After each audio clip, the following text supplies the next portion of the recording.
The Thom Hartmann Program is brought to you in part by the Aiden Forecast, an investment newsletter with weekly updates of leading market indicators and a monthly deep dive into what the details of the economy and the markets mean for investors and retirees.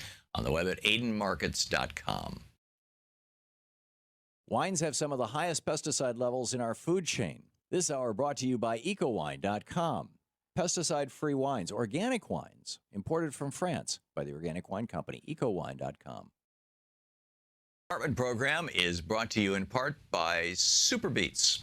Super Beets are sourced from non-GMO beets, and they're packed with dietary nitrates, helping to produce nitric oxide for more energy, stamina, and support for healthy blood pressure levels naturally. For more information, call 800-223-8242 or visit tomsbeets.com.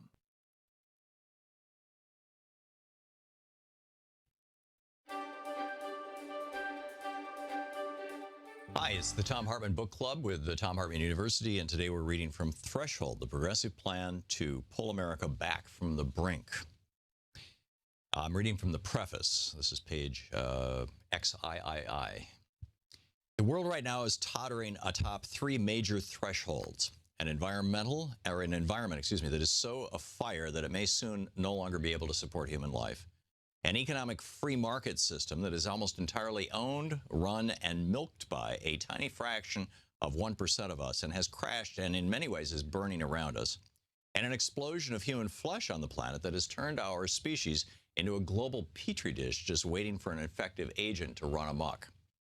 Four mistakes have brought us to this point, and the failure to recognize them at their deepest level will only push us faster toward total tipping points where we are thrown over the three thresholds and into disaster. All four of these mistakes are grounded in our culture, our way of thinking, our way of seeing the world, the stories we tell ourselves about who we are and why we're here. The first mistake is a belief that we're separate from nature. Our religions tell us that we were created by a supernatural being who is not part of this earth and not from this planet. He set us apart from all other life, and many among us, perhaps even the majority of the 6 billion of us, roughly 7 billion now, don't even believe that we are animals, but instead think we're a totally unique life form. The second mistake is a belief that an abstraction, an economic system, is divine and separate from us. This mythical so-called free market, so we believe, operates under its own divine rules and is entirely and eternally self-regulating. It is always right. The fact that worldwide it's more than 95% owned and run by fewer than 0.0000001% of us, it's just the way things are, always were, and always will be. We are here to serve the economy, this belief goes. It's not here to serve us. The third mistake is a belief that men should run the world and that women are their property. While it may seem that women's rights are well advanced and society is nearly egalitarian in the developed world, the United States, Western Europe, and Australia combined are only about a quarter of the population of the world. In India, it's still a common rural practice for men to burn their wives to death simply because it's more convenient than divorce. In many Arab countries and across much of Africa and South America, it's not uncommon for women to be murdered by their families if they dishonor the family by not going along with an arranged marriage or not being a virgin at time of marriage. Even in the first world, women are routinely excluded from positions of power in the world's largest institutions, such as the Catholic Church. This is one of our biggest mistakes, not just because it's morally deficient or because it can be biologically challenged, but because its primary result is an explosion in population. The fourth mistake is a belief that the best way to influence people is through fear rather than through the power of love, compassion, or support. We stand baffled when Palestinians in Gaza vote for a political party that has a long history of terrorist activity, somehow completely overlooking the fact that that same group has been feeding people, building schools and hospitals, and providing old age and widow pensions to people in need. We think we can threaten and bomb people into liking us and behaving in ways consistent with our best interests while ignoring their own best interests. We have come to believe that we are not our brother's keeper, that we are separate from all other humanity on the planet, and in all that, we are mistaken. Civilizations have come and gone, and those long gone vanished mostly because they despoiled their commons, allowed small elites to control their economies and governments, and lived in ways that were unsustainable. Those who survive for centuries or millennia are the ones that learned how to protect their commons, engage in non-toxic commerce and governance, and organize their cultures and lifestyles in ways that could continue in the same place and the same way down through the ages. If we don't learn the lessons of the latter, we shall face the fate of the former. And just a little bit from the first chapter. This is titled Darfur, and on the border with Darfur, Sudan, March 16th, 2008. It's late morning, and I'm sitting on the dirt ground typing it into an old AA battery-operated pocket word processor, a Zorus ZR5000, in part because the nearest electricity is over 500 miles away. So is the nearest paved road and the nearest building made with anything other than mud or grass. This is Gok Machar, southern Sudan, just a few miles from the border with Darfur, a village that swelled from 8,000 people to more than 45,000 as refugees flee the bombings and murders take place as I type these words just 50 miles to the northwest. About 300 people arrived just this morning, most with nothing more than the clothes they were wearing, many with stories of relatives who died along the way as they fled or before the UN could transport them here. When we first arrived on the African continent, we looked out onto the nighttime savannah beyond our Nairobi hotel, and it was truly a startling sight, one I'd almost forgotten since my last visit to Kenya back in 1982. The landscape is huge, horizon to horizon, like the movies you see of these parts of Africa. The land here in South Sudan is just as vast and flat. The 45,000 people around me share one single hand-pumped well, drilled a decade ago by the UN, and no other infrastructure beyond that.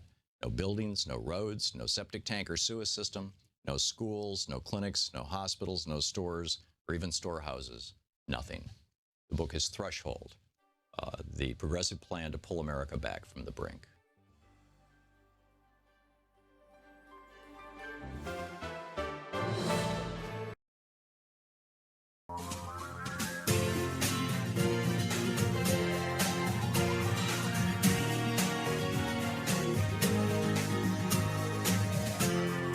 This is the Thom Hartmann Program. Good afternoon, listeners. This is the Thom Hartmann Program, but I am not Thom Hartmann. I am Sam Sachs, filling in once again for Tom on this Thursday. We are broadcasting on commercial radio stations from coast to coast on Sirius XM all across North America, on Pacifica stations across America, Europe, and Africa, American Forces Radio at every U.S. military base in the world, on your electronic device via TuneIn, Progressive Voices, and the Thom Hartmann app. And we're simulcast as TV on both Dish Network, DirecTV, and cable systems nationwide. We're everywhere, folks. Full show coming up today. We're going to be talking about interesting story coming out of Minnesota, where you have Republicans in control of the state legislature trying to push massive tax cuts at the expense of social services. And you got the governor in Minnesota basically saying, no, and I'm going to defund the legislature since you're even trying it. We're going to talk to a state rep here in hour number 2. Also, we're going to talk about a growing voting electorate here of single ladies. And no, I'm not going to start singing Beyonce. But yeah, single women are making up a larger percentage of the voting electorate. What's motivating them, and also they are the ones who stand to be hurt the most by Trump's policies and the budget he's put forward. So we're going to be talking about that issue a bit in hour number 3. Of course, the big news of the day will happen at 3 p.m. when we're off air, right after we go off air, when Trump announces whether or not the U.S. will stay in the Paris Climate Agreement. I'm going to have plenty to say about this throughout the show. I hope you do too. Give us a call, 202-888-99, sorry, 808-99205, 202-808-9925 to talk about Paris, anything else that's on your mind today. But assuming reports are true, assuming that Trump is going to take the U.S. out of the climate accord, there are reasons today to not be completely despondent about the fate of the planet. And we talked about this on the show briefly yesterday. There was a historic vote among ExxonMobil shareholders to require that company, the biggest oil company in the world, to be more transparent about what it knows about climate change, how it's affecting the planet, and how it's affecting ExxonMobil's bottom line. That's right. We now have corporate shareholders, of all people, stepping up to do something about climate change since the White House, well, they look like they've completely abandoned this issue. We'll see at 3 p.m. I want to bring on the show right now Cassidy Craighill. She's the media officer at Greenpeace, and I'm guessing she has a thing or two to say about this story out of ExxonMobil, plus the stuff regarding the Paris climate deal. Cassidy, welcome to the show. Hi, thanks for having me. So a lot of this stuff regarding the ExxonMobil story here, a lot of this stuff stems from the fact that Exxon has, since the 1970s at least, known about the effects of climate change, how it might affect their business model, how their business might perpetuate climate change. And yet they've downplayed all this information. They've misled investors. They're the subject of a probe about misleading investors now. So Exxon has for decades known more than it's let on about climate change, while it continues to pump trillions of dollars into extracting fossil fuels out of the ground and burning them. What do you make of this development now in the story with shareholders chiming in?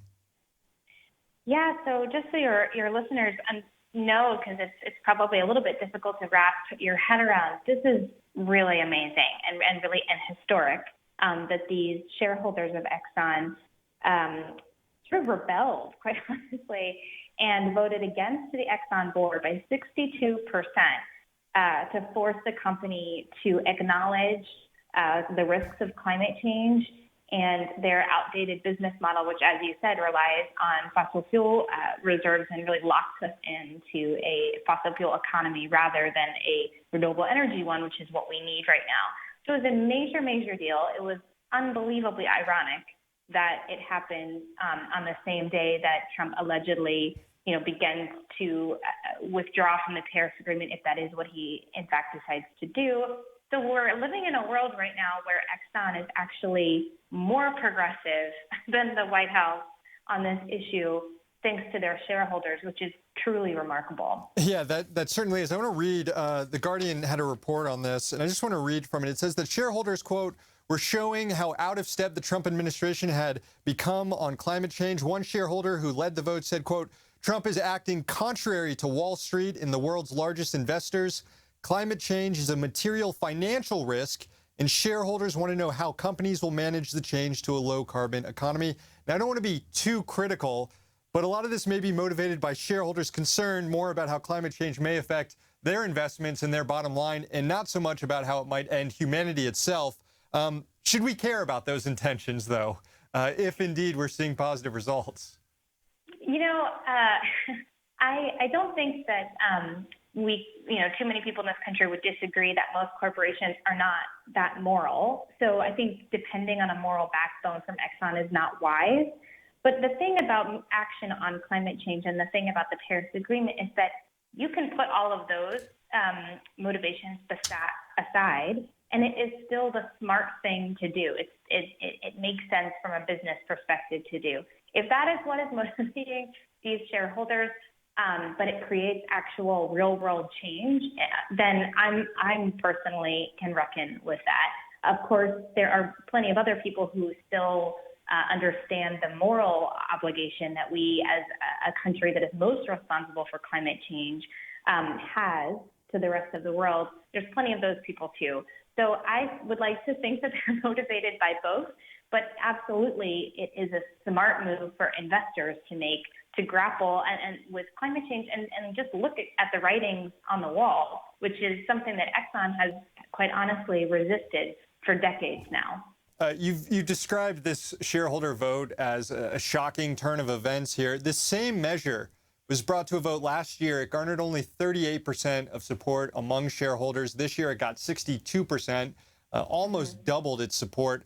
Has the radical nature of the Trump administration and how it is approaching these issues of climate change? I mean, Trump has once talked about how climate change was a hoax created by the Chinese. Has the ascendancy of this president, motivated people who were previously on the fence about this issue to see how serious this issue is in sort of a heighten the contradictions kind of way? Yeah, I think there's actually three things at play here. Greenpeace would like to think that we flew our thermal airship over Dallas yesterday with a message to Exxon, so we would like to think that that is what helped. That could have been it. But two other important things to remember is that Exxon is now under investigation by two state attorney generals, Massachusetts and New York. So that is definitely putting a spotlight on the company's climate cover-up that I think is making investors and shareholders, particularly the big firms like Vanguard, really stand up. And then I absolutely think you're right that people are realizing that we don't have a president or an administration that accepts both the science and the urgency about climate change. So there's new responsibility that's really always been there, but maybe it's just coming to light a little bit more vividly now from the business community, from governors, from mayors to really make up the difference. And I think that all of those things contributed to doubling that vote, like you said, into what was truly a historic passing of a shareholder resolution. And we've seen this happen with other oil companies, too, recently. It's not just ExxonMobil. ExxonMobil is the biggest company that we've seen this, but in recent months, we've seen other shareholders take the same move, correct? Yes, definitely. Like you said, Exxon is the biggest player, so that's why this one has been such a huge deal. But you're absolutely right. Other companies, Chevron being a good example, and not even just at these big annual meetings, but throughout the year have really been pressuring companies to acknowledge what the risks of climate change really are and how that impacts their business model. Turning to the upcoming news of today, assuming that the reports over the last 2 days are true and Trump doesn't change his mind at the last minute, or whoever the last person to talk to him changes his mind, and he does withdraw the U.S. out of the Paris Climate Accord, what's the next step for Greenpeace and other groups that care about this, considering now you have a White House that doesn't give a damn, you've got Congress controlled by Republicans who aren't going to do anything about this issue? Is it pressing shareholders to get more involved like we saw here? Is it taking battles to courts? Is it just protesting nonstop until maybe you can change the mind of Congress and, who knows, maybe even Trump? I think it's all of those things. I mean, our voices from all different sectors just have to be louder than nationalists like Steve Bannon. I don't know what kind of self-proclaimed businessman like Trump decides to ignore the advice of the most successful business leaders in this country to listen to people like Steve Bannon and Scott Pruitt, people that I wouldn't trust to make a decision on pizza toppings. Nonetheless, the future of our country, our planet, and every human being on it. But we have to be louder on a global level than those voices. Trump's America is really not America. The majority of people in this country want action on climate change. They want to see us shift away from fossil fuels to renewable energy because they not only know that it's impacting their lives already, they know that it's an economic opportunity. And so states, cities, leading businesses in this country, people like you and me, we just have to do everything we can to move forward to that low carbon economy and low carbon communities, not just because it's the right thing to do, but because it's the smart thing to do. So it's a disgrace. It's an absolute disgrace. It sends a terrible message to the rest of the world. Yeah. But there are a lot of things that we can do, and it's going to start at a local level. It's going to start individually, but it's also going to, really combine. I gotcha. Yeah. Cassidy Craighill, Media Officer at Greenpeace. Thanks so much for coming on the show. Thanks for having me. This is the Thom Hartmann Program.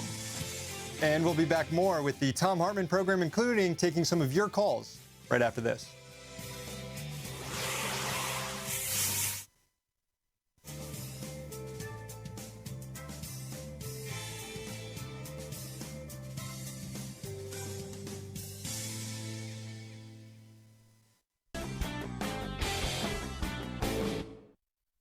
welcome back. Norma in Montgomery, Alabama. Hey, Norma, how are you? Hi, Dr. Tom. Hey, I wanted to talk about where we go now. A lot of people are upset. They're, they're disappointed. They're angry. And so what we do now is we get people on the ballot. Here in Alabama, we have to find somebody who is ethical and understands integrity and get them ready to run and get the petitions and the fees paid by September. People need to look at their states and see what the day is to get people, what the deadline is to get someone on the ballot in 2018. Yeah, I love this about you, Norma. You are so practical. Well, if you can't get the work done, you can't get your dreams. Yep. And so you have to do your chores first. You're right. As my mother would say, yes. You do your chores first, then you go play.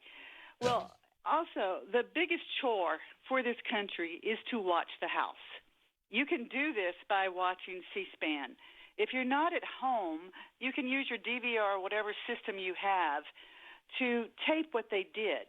You have to learn how to pull up the calendar for the House and for the Senate and watch these bills that they bring up. And if you don't like them and you say, no, you can't do that to me, you can't do that to my neighbors, to my country, you have got to use your voice, your freedom of speech, and start calling, emailing, write letters, and if necessary, kick their doors in. And well, go in metaphorically, and say, don't yes. do this to me. Yeah. You've got to watch the calendar for the Senate. If the people here in the United States do not learn to watch our government and monitor their activities and their philosophies, we are going down the tubes. We won't have a country. Because if whatever these people think they can do in their own little rich world, it does not have a good outcome for those of us who struggle every day. We need – people talk about $15 an hour. That's not enough. For a man to buy a house, he's got to have $20 an hour because I'm surrounded by this corporation that's buying up all the houses and turning them into rentals. Mm-hmm. The day's coming when the regular American guy will not be able to buy a house for his family. Oh, it's pretty much already there. Yes. And so we have to reverse this by making sure our people earn enough money to become homeowners again and be able to buy our property back. We have to have single payer. I've been trying hard, very hard, to teach people that you pay 6.2% contribution into Medicare every payday, and your boss matches it. I think it's less than that, isn't it? Isn't it like 1.45%, but you pay it on all of your income? It's 6.2% out of every paycheck. That's Social Security, isn't it? That's FICA? Maybe so. But anyway, everybody pays into Medicare, and they can't use it. Even if they doubled whatever it is, and they could use it and expand it to cover dental and vision, we would have a healthier population. Yep. We cannot risk a sick population. We've had people dying here because there's no health care, and they're walking around with live active TB, and they're dying from it. Yeah. Do you want someone plunking your salad in front of you that has TB? Right. Well, apparently the Republican governors who refuse to expand Medicaid do, and who refuse to allow paid sick time in their workplaces. Norma, excellent points all. Thank you for the call. Thanks for watching Free Speech TV. We'll be right back. It's 21 minutes past the hour.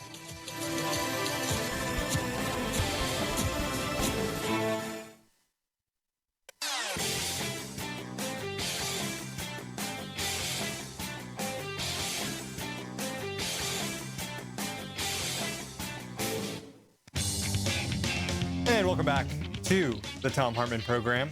I'm Sam Sachs, filling in for Thom Hartmann. Thanks again to Cassidy Craighill from Greenpeace for talking to us about that Exxon shareholder vote yesterday. Sorry, I had to cut things off a little early there, heading into break. So imagine being the President of the United States, and imagine facing one of the most consequential decisions of your presidency.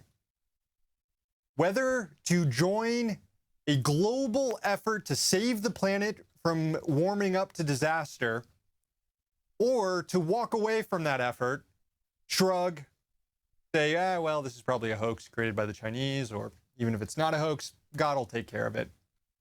Imagine facing this decision, to stay in the Paris deal or not to stay in the deal. I mean, to me, it's a pretty simple decision to make. Give me 10 seconds, I'll make the decision.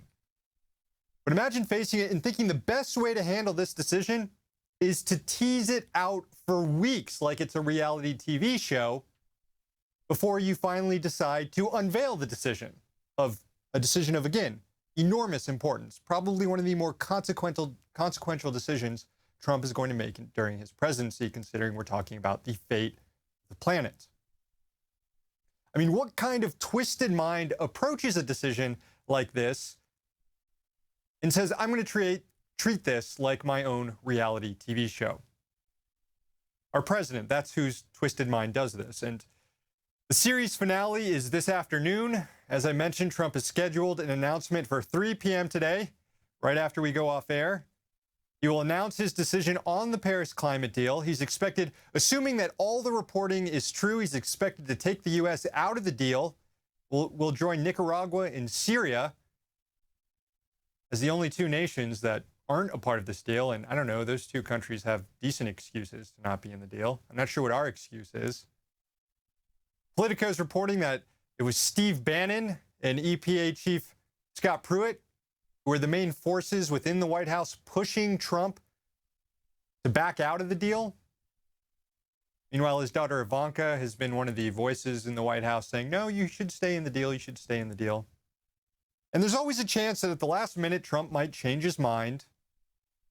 Assuming the reports were true and he was planning to back out of the deal, maybe he does change his mind. The last person who's in his ear convinces him. After all, the Paris climate deal doesn't have any enforcement mechanisms in it. You know, if a country doesn't want to abide by it, there's no real punishment for that country. It's up to the country to set its targets and then to enact a plan to meet those targets and then grade itself on how well it's doing on meeting those targets. So, you know, Trump could say something like, we're going to stay in the deal, and then just not really follow it. And when it comes time to report how well the U.S. is doing complying with the deal, Trump can just say, we're doing great. It's the best. We're the best. We're the most complying nation on earth.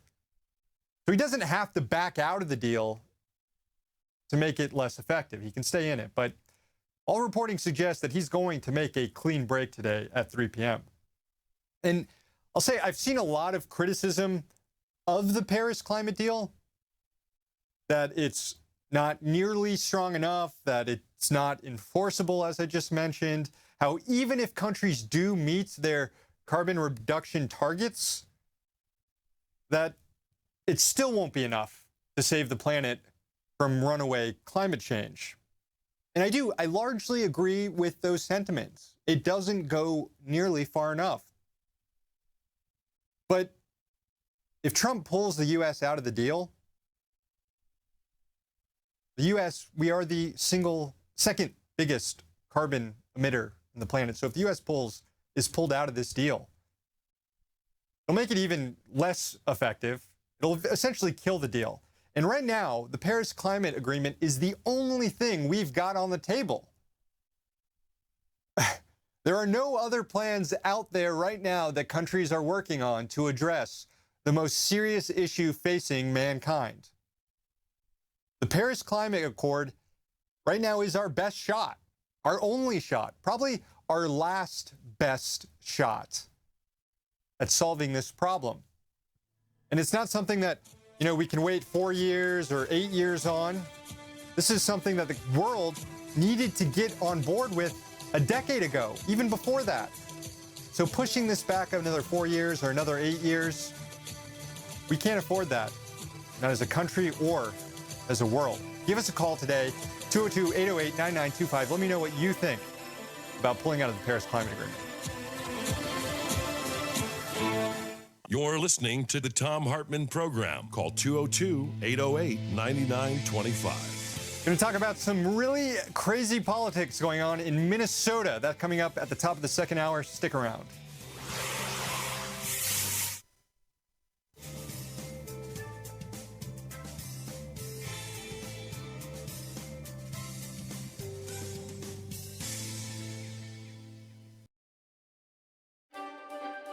Welcome to the Thom Hartmann University Book Club. Today we're reading from ADHD and the Edison Gene, a drug-free approach to managing the unique qualities of your child. A relatively new book by me. This is from the introduction. I was in India in 1993 to help manage a community for orphans and blind children on behalf of a German charity. During the monsoon season, the week of the big Hyderabad earthquake, I took an all-day train ride almost all the way across the subcontinent, from Bombay through Hyderabad to Rajahmundry, to visit an obscure town near the Bay of Bengal. In the train compartment with me were several Indian businessmen and a physician, and we had plenty of time to talk as the country flew by from sunrise to sunset. Curious about how they viewed our children diagnosed as having attention deficit hyperactivity disorder, ADHD, I asked, "Are you familiar with those types of people who seem to crave stimulation, yet have a hard time staying with any one focus for a period of time? They may hop from career to career and sometimes even from relationship to relationship, never seeming to settle into one job or into a life with one person, but the whole time they remain creative, incredibly creative and inventive." "Ah, we know this type well," one of the men said, the other three nodding in agreement. "Well, what do you call this personality type?" I asked them. "Very holy," he said. "These are old souls near the end of their karmic cycle." Again, the other three nodded agreement, perhaps a bit more vigorously in response to my startled look. "Old souls?" I questioned, thinking that a very odd description for those who American psychiatrists have diagnosed as having a particular disorder. "Oh, yes," the physician said. "In our religion, we believe that the purpose of reincarnation is to eventually free oneself from worldly entanglement and desire. In each lifetime, we experience certain lessons, and finally we are free of this earth and can merge into the oneness of God. When a soul is very close to the end of those thousands of incarnations, he must take a few lifetimes to do many, many things, to clean up all the little threads left over from his previous lifetimes." Another businessman added, "This is a man very close to being enlightened. We have great respect for such individuals, although their lives may be difficult." Another businessman raised a finger and interjected, "But it is through the difficulties of such lives that souls are purified." The others nodded agreement. I said, "In America, they consider this behavior indicative of a psychiatric disorder." All three looked startled and then laughed. "In America, you consider our most holy men, our yogis and swamis, to be crazy people as well," said the physician, with a touch of sadness in his voice. "So it is with different cultures. We live in different worlds. We in the Western world have such holy and nearly enlightened people among us, and we say they must be mad. But as we're about to see, they may instead be our most creative individual, our most extraordinary thinkers, our most brilliant inventors and pioneers. To children among us whom our teachers and psychiatrists say are disordered, they may in fact carry a set of abilities, a skill set that was necessary for the survival of humankind in the past, that has created much of what we presently treasure as our quality of life, and that will be critical to the survival of the human race in the future. There is immense power in how we choose to view what's happening around us, and this is terrifically important when we consider how we can best know our children and provide them with the upbringing they need, an upbringing that will lead them to be healthy, happy, functioning adults. The premise of this book is that children who have what we have come to know as ADHD are important and vital gifts to our society and culture, and in the largest sense can be an extraordinary gift to the world. In addition, for those adults who have been similarly diagnosed or defined, this book offers a new way of understanding themselves and their relationship to the world, a way that brings insight, empowerment, and success. The long history of the human race, as we'll see in this book, has conferred on us, some more than others, a set of predilections, temperaments, and abilities carried through the medium of our genetic makeup. These skills are ideally suited to life in the ever-changing world of our ancient ancestors, and we have now discovered are also ideally suited to the quickly changing modern world of cyberspace and widespread ecological and political crises that require rapid response. I will call this genetic gift the Edison gene, after Thomas Edison, who brought us electric lights and phonographs and movies and literally 10,000 other inventions. He is the model for the sort of impact a well-nurtured child carrying this gene can have on the world. While I'm principally referring to the DRD4 gene, see Chapter 5, the science of genetics is embryonic, with new discoveries being made every day. No doubt, sometime soon we'll have a better, more complete list of the specific genes that make up what Dave DeBronkart first called the Edison trait back in 1992, and Lucy Jo Palladino expanded on considerably in 1997 in her wonderful book, The Edison Trait. For the moment, though, I'll use the useful shorthand of the Edison gene. When Thomas Edison's school teacher threw him out of school in the 3rd grade for being fidgety, slow, and inattentive, his mother, Nancy Edison, the well-educated daughter of a Presbyterian minister, was deeply offended by the schoolmaster's characterization of her son. As a result, she pulled him out of school, and she became his teacher from then until the day he went off to work on his own for the railroads. And thus continues the story of people with ADHD and great success and how you can help your child be like that.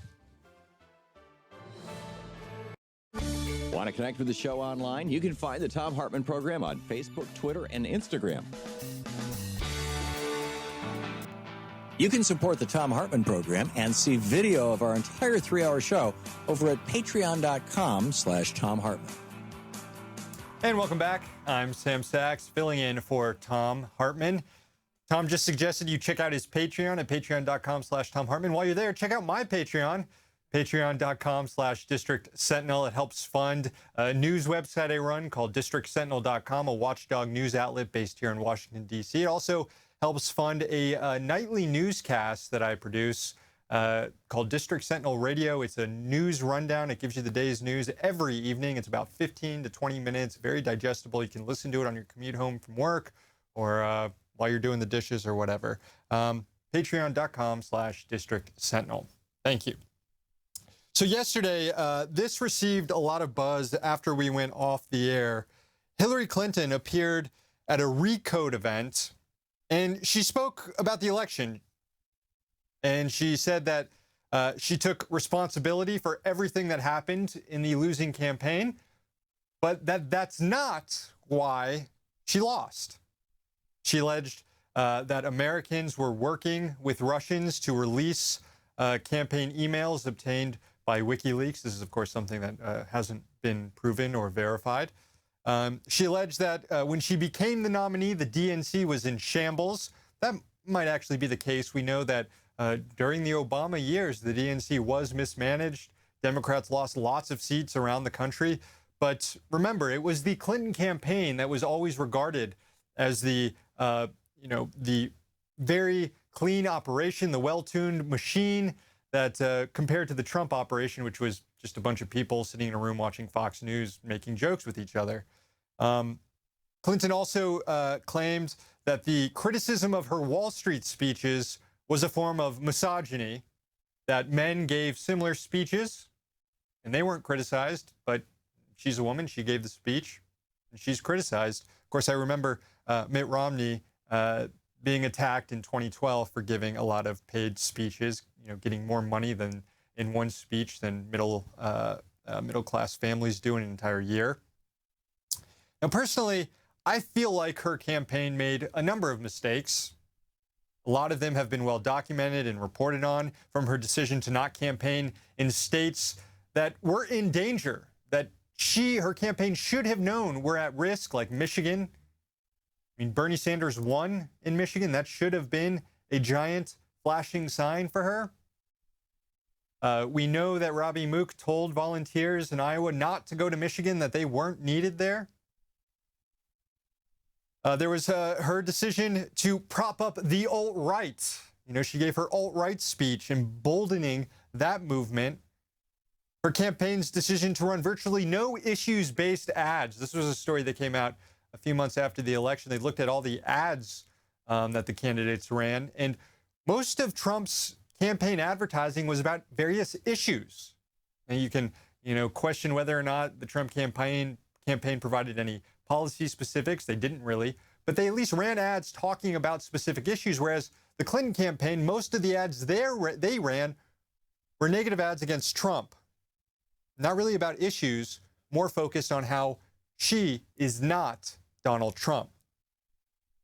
There was the Clinton campaign's decision to, in almost every speech, talk about the good Republicans, people who aren't like Trump, trying to peel off some of the Republican support from those never-Trumpers on the right side. Rather than going a full-throated effort to bring in a lot of the newcomers, the lefty people who supported Bernie Sanders, she instead wanted to bring in people like George W. Bush. These were all mistakes that Clinton and others affiliated with her campaign still won't reckon with. And say what you want about the utility in rehashing this fight. I'm not all that interested in going over this again and again and again. It was months ago. The election's been lost. But as long as Clinton and her surrogates and people who are affiliated with her campaign continue to make media appearances and spin excuses about why they lost without taking any responsibility for the actual reasons they lost, then I think it's fair game to keep bringing these up and keep asking the campaign if they've learned any lessons here. Because we might have these similar operators who are going to be running Democratic campaigns in 2018 and 2020, and they can't have those same false assumptions animating their decisions then like they did in 2016 that led to a loss. All right, let's go ahead and take a call here. I see a number of people who've been waiting on hold for a bit. We've got Scott here calling from Cannon, Maine. Hey, what's up, Scott? Hey, Sam. Why don't you have your own show, dude? I do. It's a podcast. It's called District Sentinel Radio. You should check it out. You need one like this. Hey, listen. Thanks. With the this climate thing that's going on, it doesn't matter really. I think that whether Trump pulls out or not, the world is literally walking away from us because of our foreign policy. Everywhere we go, we just blow crap up, and the world sees that, and they're awake now. And I think, from what I can gather, they're just tired of it. So it doesn't really matter whether he pulls out or not. They're going their way anyways. They're following China and Russia and Germany. They have very little, I think, respect for us anymore, primarily because of the way we've treated the world. I mean, we just blow stuff up. We kill people and take their resources, Yeah, that's an interesting point, Scott. I know a lot of people are criticizing Trump's decision on the basis that the U.S., by withdrawing out of the Paris Climate Agreement, will be kind of shrugging off its leadership role around the world. But you're making the case that the U.S. has already done that based on its actions over the last few decades and its wars that it's been starting all over the world. A lot of that damage done under the George W. Bush administration. We saw the Obama administration try and take a new approach, but they continued on many of the same wars that are so unpopular around the world. We can't, Sam, take a new approach because we have the petrodollar. Our dollar is based on oil. We gave up gold back in '71 with Nixon, and we have the petrodollar. That's why we have to be there and keep chaos, running rampant in the Middle East, so we can throw dictators in there who will do all the dirty work for us, basically. And I think the world sees that, and they're just tired of it. Yeah. Extinctions come and go. I mean, here we go again. Yeah, I mean, it's important to know when we talk about the world ending because of Paris, the world's not because of the Paris climate deal ending or something. The world is not going to get destroyed because of climate change. The world is going to be just fine. The planet is going to be here until, the sun swallows it up or an asteroid hits it or something. It's humanity that will not survive climate change. And it will be 95 to 99% of all other living things on the world that won't be able to survive climate change. The world will eventually reboot. It's gone through mass extinctions before in its past that have killed off nearly every living thing before, and it's continued to survive. So thanks for your call, though. That was brought up a lot of good points, and you touched on the issue of empire. The reason why the U.S. has to start all these wars around the world is because we're maintaining our empire. And whether you're talking to Republicans or Democrats, there's very little opposition to the concept of U.S. empire. For the most part, everybody agrees that that's a necessary use of American resources to maintain hegemony around the world. I would say it's not. And there are voices on both the left and right, kind of the fringes, who would agree with me. All right, let's go to, we got Victor calling from Eugene, Oregon. Hey, Victor, what's up? Hey, Sam. Good show. I just want Thanks. to reiterate that it does make a difference. We need to stand in solidarity with our allies, for one thing, and the acknowledgement of climate change that does exist, regardless of, if it was man-made or not, needs to be acknowledged. Plus, the economic benefits of staying in solidarity with all our allies is very important. Since the Trump administration, he has caused separation between the EU and the United States and other allies also. Pruitt and Bannon are self-serving traitors. Bannon is working for the Russians, and Pruitt is working for corporates. So it is important that Trump not be the puppet this time, and stand together with all the free nations of the world on this climate change issue. It's not just climate change. It's much more far-reaching. It's the need to establish and maintain not our superiority, but our solidarity with these nations of the free world. This is the only way that we can ensure that in the future our goals will be of peace worldwide. So when Trump is being the puppet again with by Bannon and Pruitt, this shows how weak America has become. We don't need to be the primary driving force of the world as far as, you know what I'm saying? Yeah, I hear you, Victor, and it's only going to make the United States even weaker as we drop out of this Paris Climate Agreement. Because if you consider what all the other countries that are staying in the agreement, like China, are going to do over the next decade as a result of this agreement, is they're going to try and meet these goals to reduce their carbon emissions, which means they're going to be researching new technology, researching green technology, deploying that technology all around their infrastructure and economy, putting people to work, putting this technology in place all over. So you're going to have a lot of economic stimulation as a result of trying to abide by this agreement. So in a decade, you're going to have all these economies that have, revolutionized their infrastructure, that have, basically performed. You remember when the Green Party was running and Jill Stein was always talking about a Green New Deal, which was a good idea. Let's, in the same way that FDR in the 1930s spent tons of government money to rebuild U.S. infrastructure and put a lot of people to work, we should do that right now, rebuilding the U.S. infrastructure into a green, renewed energy grid. We're not doing that, but all these other countries that are part of the Paris climate deal are going to be doing that. So in a decade, 2 decades, we're going to be left well behind when it comes to technology and infrastructure. Let's see. Let's go with, we got Dave. Dave's calling from Newport Richey, Florida. Hey, Dave. Hey, Sam. Good show. Enjoying the show. Thanks. Yeah, I guess, would just add to what you were just talking about in terms of the economics around climate change and the transition to clean energy. It's estimated that the transition to clean energy represents a $10 trillion economic opportunity globally. And what scares me about Trump most, in particular, is, all the great reporting during the campaign about his business career from Newsweek and Kurt Eichenwald and David K. Johnson showed unequivocally he is an awful businessman. Yeah. He inherited his money. He almost lost it all through countless bad decisions. He's a terrible strategist. He's a terrible manager.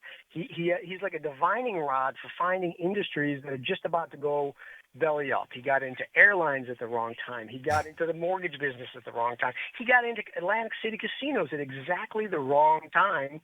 And the only thing that saved his bacon was he is a good reality show star. His book and his TV show. He's good at being a pretend boss. But he's just has a knack for making the worst business decision possible, which is what scares me most about whether he pulls out of Paris or not. And even if he doesn't, he's still going to continue to dismantle the EPA and make all the wrong decisions and not actually do anything to meet our commitment. So it's just going to cede our leadership in what's going to be, the most strategically important industry of the next, 30, 40 years easily. Yeah, Dave, and I don't know where this myth came from that Donald Trump is a great businessman, because as you just noted, his whole record is him being a terrible businessman who's been saved by the fact that he got a reality TV show that he's pretty good at entertaining people on. But there's case after case after case of his failing businesses. In fact, there was a study I read, or an article I read, that showed had Trump taken his inheritance that he got from his dad to start his business and just invested it in the market and didn't do anything with it, he would have made more money than he ended up making trying to get into various businesses that ended up failing. So Republicans have forever talked about running government like a business. That used to be their whole shtick during the early Obama years. And then they nominated Mitt Romney in 2012, a guy who campaigned on running government like a business. And then they got Donald Trump, a guy who also campaigned on running government like a business, only he is one of the worst businessmen around, as you pointed out, Dave. Thanks for the call, though. I'll bring up another issue here real quick, briefly, before we hit break. It's this whole Kofifi thing. I don't want to talk too much about it since it's been beaten to death and people seem to think that a typo tweet from the president is deserving of never-ending press coverage. It's not deserving of it. I got annoyed when a reporter brought it up at the White House press briefing, brought up the president's typo tweet at the press briefing yesterday. But I will say this. It became a news story when Sean Spicer answered that question at the White House press briefing. Rather than just saying, oh, it was a typo, let's move on. You guys are focused on all the littlest, dumbest things. And she said, no, it was intentional. And a small group of people within the White House know exactly what the president meant by it. Of course, all the reporters in the room laughed at that. Obviously, the president was, in his morning routine, probably on the toilet, tweeting. And he dropped the phone in the toilet or something. I don't know what happened. But I refuse to believe that there are people who knew what that tweet meant. I'm seeing people on Twitter, some of the most fervent alt-right supporters of Trump, say, oh, it stands for Arabic, for stand up. And it was tweeted in support after the Kabul bombing. They don't even speak Arabic in Afghanistan. Trump doesn't know Arabic anyways. Silly. We'll be right back. You're listening to Thom Hartmann. Visit thomhartmann.com for audio and video archives. We're going to talk Minnesota politics coming up after the break. Stick around.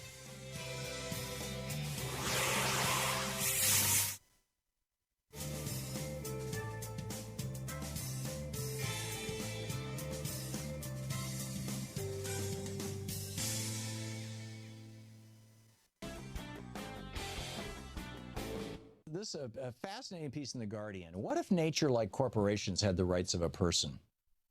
And without going through the whole argument, the Te Uruwera Act is a law that was passed in New Zealand back in 2014, 2 years ago, and it extended to a 821 square mile forest the legal rights of personhood. The forest is sacred to the Tuho people, an indigenous group of the Maori, and for them, Te Tura was an ancient and ancestral homeland that breathes life into their culture. The forest is also to them a living ancestor. And this act concludes that Te Uruwera has an identity in and of itself and thus must be its own identity with all the rights, powers, duties, and liabilities of a legal person. Te Uruwera holds title to itself. Now, this is unique to New Zealand. This is brand new. But there are a number of places around the world where Native people, Aboriginal people, Indigenous people believe, and I would say that the Dakota Access Pipeline is an example of this, believe that the land is sacred and is their mother. We came out of the earth. Look at your body. Every single cell in your body is, made in part out of dirt. We are a product of the earth. What was it? Was it John Donne? Tell me not in mournful numbers, life is but an empty dream, and the soul is dead that slumbers, and things are not what they seem. Life is earnest, life is real, and the soul is not, and the grave is not its goal. Life, dust thou art, to dust returnest, was not spoken of the soul, if I'm remembering my poetry right. And, dust thou art, to dust returnest. There you go. Which I think is a paraphrasing something from Proverbs. But in any case, the idea that here in the United States, what we have done, and this is like the absolute pinnacle of Cartesian thinking, right? Of the world as a dead machine thinking that Rene Descartes brought us back in the 1700s, or the 17th century, excuse me. The pinnacle of that kind of thinking is that something that is not alive, that's a human-made abstraction, a corporation, has the rights of personhood. And they do. The Supreme Court has said this over and over and over again. Corporations are people. Mitt Romney, corporations are people, my friend. But nature is not. Nature, which is alive, does not have the right of personhood. Cannot sue or be sued. Doesn't have, any legal rights other than this 800 square mile forest in New Zealand, which is, like I said, brand new and expect more to come. So how different would our world be? How different would our country be if before an oil company could go in and rip up the land and inject poisonous water underground to frack out things, if they had to recognize the personhood of that land, the sacredness of that land? How different would it be if the lumber companies, before they clear-cut a forest, had to consider all the living things in that forest? And the forest itself is a living organism.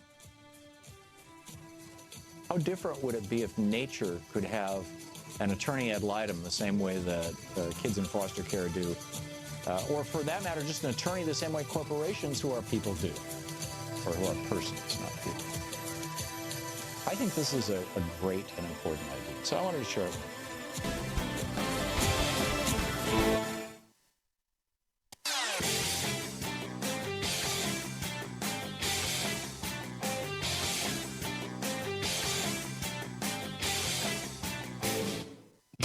Welcome back.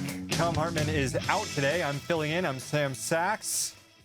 Let's get to Chris calling from Plainfield, Illinois. Hey, Chris. Chris, you there? Hi, yes. Hey, what's up? Hi. Yeah, I just wanted to talk about that tweet yesterday. I think it, they're talking about how it's made it overblown and made a big deal of it. But that question by the reporter yesterday, when talking to Sean Spicer, was really important. Why was that tweet that was incoherent? Whoops. I think we lost Chris, but Chris was getting to a point of the basic question at the White House press briefing about the whole Kofifi thing was, why was that tweet allowed to stay up all night? As in, Trump tweeted out a typo mistake and then went to sleep, and then it wasn't deleted until 6 a.m. I don't know. That's a good question, I guess. There's a desire to believe that our presidents and their administrations are hyper intelligent. Obama was always playing 12th dimensional chess. And there are some people who are saying Trump's playing 12th dimensional chess here. The more people are focused on Kofifi, the less they're focused on his decision about the Paris climate deal and Russia and all this other stuff. So this is a scandal manufactured by the White House to distract people. And yeah, it works. It does distract a lot of reporters who, endlessly tweeted jokes about Kofifi over the last 2 days. But like I said, I have a feeling that Trump was, tweeting, screwed up, dropped the phone in the toilet or something. And there are no protocols within this White House on how to fix Trump's tweets in real time and immediately. It's basically up to him. And he's got his phone. Nobody else has his phone. He does his thing with it. And if he screws up a tweet, there's no recourse on what to do with it. I don't know. I'd be interested in hearing more of your thoughts on this whole thing, even though I really don't want to talk much more about it at all. But it is funny. But the big news, of course, today is going to happen at 3 o'clock when we hear Trump's decision on Paris. And we can put the Kofifi jokes aside. We'll be back with more after this.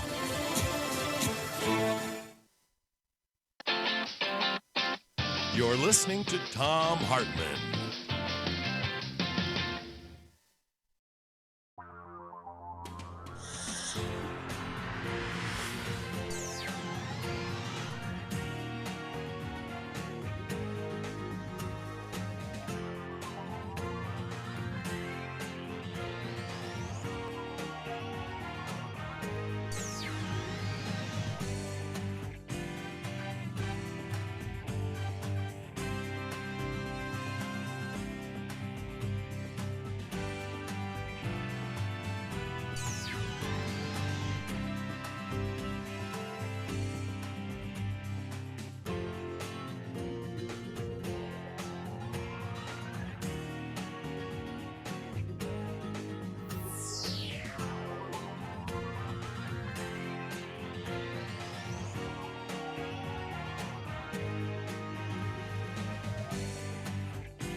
The Thom Hartmann Program is brought to you in part by the Aiden Forecast, an investment newsletter with weekly updates of leading market indicators and a monthly deep dive into what the details of the economy and the markets mean for investors and retirees. On the web at aidenmarkets.com. Wines have some of the highest pesticide levels in our food chain. This hour brought to you by ecowine.com. Pesticide-free wines, organic wines, imported from France by the Organic Wine Company, ecowine.com. Hartmann Program is brought to you in part by Super Beets. Super Beets are sourced from non-GMO beets, and they're packed with dietary nitrates, helping to produce nitric oxide for more energy, stamina, and support for healthy blood pressure levels naturally. For more information, call 800-223-8242 or visit tomsbeets.com.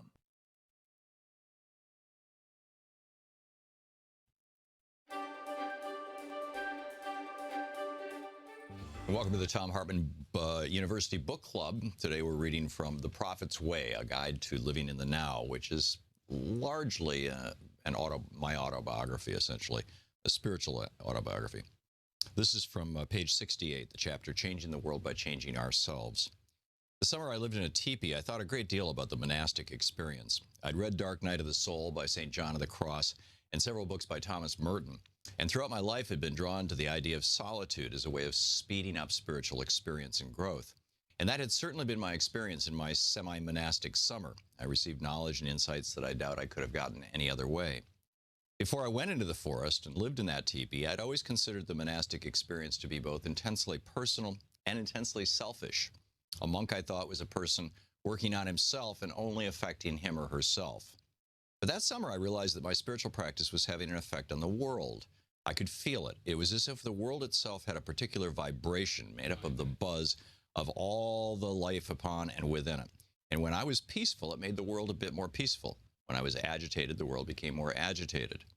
My conclusion from this admittedly subjective experience was that I really was affecting the world, that monks are spiritual warriors, and that monasteries are places from which powerful beams of positive spiritual energy fan out from the men and women in them to transform and help the world. While not so common among the writings of contemporary monks, this view was clearly held by those people who chose the monastic life in the centuries and millennia preceding the last 100 years or so. And so I worked at making myself more pure so I could add purity to the world. But throughout this, there was also part of me that thought that this was a subjective experience, perhaps with no objective reality. It seemed on that level that it wasn't possible that I could be so closely connected to the world, that I could have any significant impact on it just by my state of being at any particular moment or throughout my life. Because it was me experiencing the world, then of course the world would change as I changed. My point of view was shifting or being contaminated by my own mental state at the moment. This assumption was the result of my training in science. Science is something unique to those cultures who were influenced by the Greeks or the Persians. In India, Chinese, and Native American cultures, there is no equivalent. They have philosophy and spirituality, which integrate what we call science with what we call mysticism. But in their classic traditions, they don't have what we would refer to as pure science. Two of the primary tenets of science are the things that things are ultimately divisible into tiny, definable building blocks, and then for there to be a true reality, the observer must be separate from the observed. In our dreams, we're both observer and observed. It's unreal. In daily life, we're the observer, and the things around us, separate from us, are the observed. So we think of them as real. In this worldview, the entire universe can be separated into pieces, the first and primary division being that of observer and observed, subjective and objective. Science believed, and Aristotle and Descartes and others taught, that if the subjective observer could rid himself of his personal and instrumentational subjectivity and identify all the relevant factors, then a truly objective truth about the world and reality could be seen, measured, and determined. This belief, accepted as an absolute truth and the underpinning of our modern culture, led to viewing humankind as separate from the natural world. The classic question, if a tree falls in the forest and there's nobody there to hear it as a sound made, assumes that nobody there to hear it means a human. Only humans, so the story went, were capable of classifying and separating things, breaking them into pieces, as Aristotle taught us, and understanding their separate meanings. Only humans would recognize sound as sound. But as science divided matter into smaller and smaller pieces, a disturbing trend began to emerge. It was found that supposedly inanimate matter seemed to be affected by the act of observing. The first response to this was Heisenberg's uncertainty principle, which stated that things were constantly in a state of flux. And so if anything were observed at any moment, by the time the observation itself was made, things had already changed. Therefore, it was impossible to ever truly and absolutely observe anything. Because by the time we'd registered the observation, by the time the photons of light had hit the retina of our eye, the thing we were observing had already changed. It was also noted that the act of observing was not purely passive. With an electron microscope, for example, electrons are bounced off of or passed through things to produce an image for viewing. Similarly, a conventional microscope only works when photons of light bounce off the specimen and into your eye. Light and electrons are bits of matter or energy that could have a demonstrable effect on the things being observed, further increasing the certainty of the accuracy of the observation. Heisenberg went so far as to say that the exact location of anything in time and space could never be known, regardless of method or instrumentation. So it seemed we really couldn't know anything as an absolute and real state.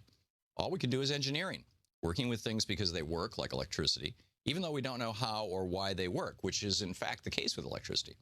This allows us to manipulate the world around us, to build machines and make things work, but it also leads to the dangerous assumption that to be able to use something is to know it. This is mirrored in human nature, too. We're constantly affected by our experience of life, and our experiences change our personality, our worldview, and our behaviors.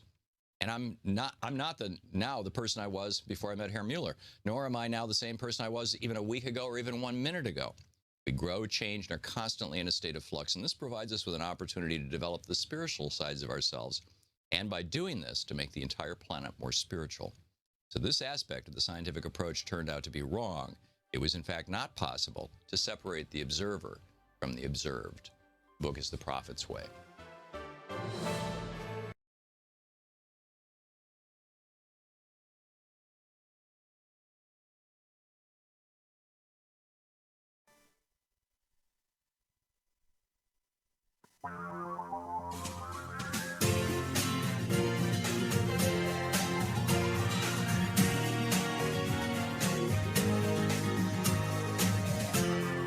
This is the Thom Hartmann Program. And welcome back to the show. I'm Sam Sachs, filling in for Thom Hartmann today. So there's an interesting thing going on in Minnesota right now. It's a pretty interesting state. There's a fight between the Republican-controlled state legislature and the Democratic governor, in which the governor is threatening to essentially shut down the legislature until the legislature stops with its own underhanded tactics to advance a massive tax cut for the rich at the expense of social services. Joining me now to break down what exactly is happening here is the Minnesota State House Minority Leader, Representative Melissa Hartman. She's representing District 36B. Representative, thanks so much for coming on the show. My pleasure. So just a quick note to the listeners. I said the Democratic governor. It's actually the Democratic Farm and Labor Party. Is there a distinction that people should know about there? Yes, it's really important in Minnesota history that the Democratic Party merged with the Farmer Labor Party. I think it was in the 1930s. And so we are very proud of the F and the L in DFL. There we go. So we've got the governor, Dayton, who is a member of the DFL party, threatening to defund the state legislature here. It's being described as a constitutional clash. What prompted all this? Well, the Republicans threatened to shut down the Department of Revenue if the governor didn't sign their outrageous tax bill. Their tax bill is unaffordable in the future and will cause deficits. The governor was unwilling to use the 1,300 Department of Revenue employees as hostages in this budget battle, but he thought it would be appropriate to turn the situation back on the legislators and say, if you want to use employees as pawns, how about your employees? So one of the reasons he was able to do this, the governor was able to do this, is he has the power of a line item veto. That's something that even the president of the United States doesn't have. Do you want to explain to the listeners what a line item veto is and how exactly he used it here? Sure. And in Minnesota, we've had the line item veto for a long time. In a line item veto situation, the governor can only line item an appropriation. He cannot line item a reduction in spending, and he cannot line item policy. So, for example, in the Republican bills, there was controversial policy. He can't line item that. The only thing he can line item veto is spending. And so he chose to do that with the House and Senate budgets. So the Republicans in the state legislature have responded to all this by saying they're going to take this to the court of public opinion as well as the actual courts. They're saying that what the governor did here was illegal. How strong do you think is the governor's case in both those venues? Well, I think it's interesting that the Republicans were willing to shut down the government in 2011 and unemploy all state workers. And they were willing to shut down the government again this year if they didn't have their demands met. But now when the governor uses the very same leverage against them, all of a sudden they cry that this is foul play and this is not appropriate. So I don't think in the court of public opinion they will do that well. In the courts, it's an interesting question of whether the legislature is an essential government service that has to be funded regardless of an appropriation from the legislature and the executive branch. The courts would have to decide that we're essential. And now that the session is over, I don't know how essential we actually are. So what is the mood sort of within the legislature there? I guess what is like the comity between members of the Democratic Farm and Labor Party and the Republicans as a result of all this fallout? Well, there was none during the whole session, and I think that's how we got to this point. You know, when we have divided government with a Republican-led legislature and a Democratic governor, the Republican leadership of the House and Senate should have been taking into account Democratic perspectives all through the session and making compromises so that we weren't all jammed up at the end with their approach, which was my way or the highway. If they would have listened to us throughout, we wouldn't be here. And so there is no really goodwill for them to ruin at the end of session because there was never any to begin with.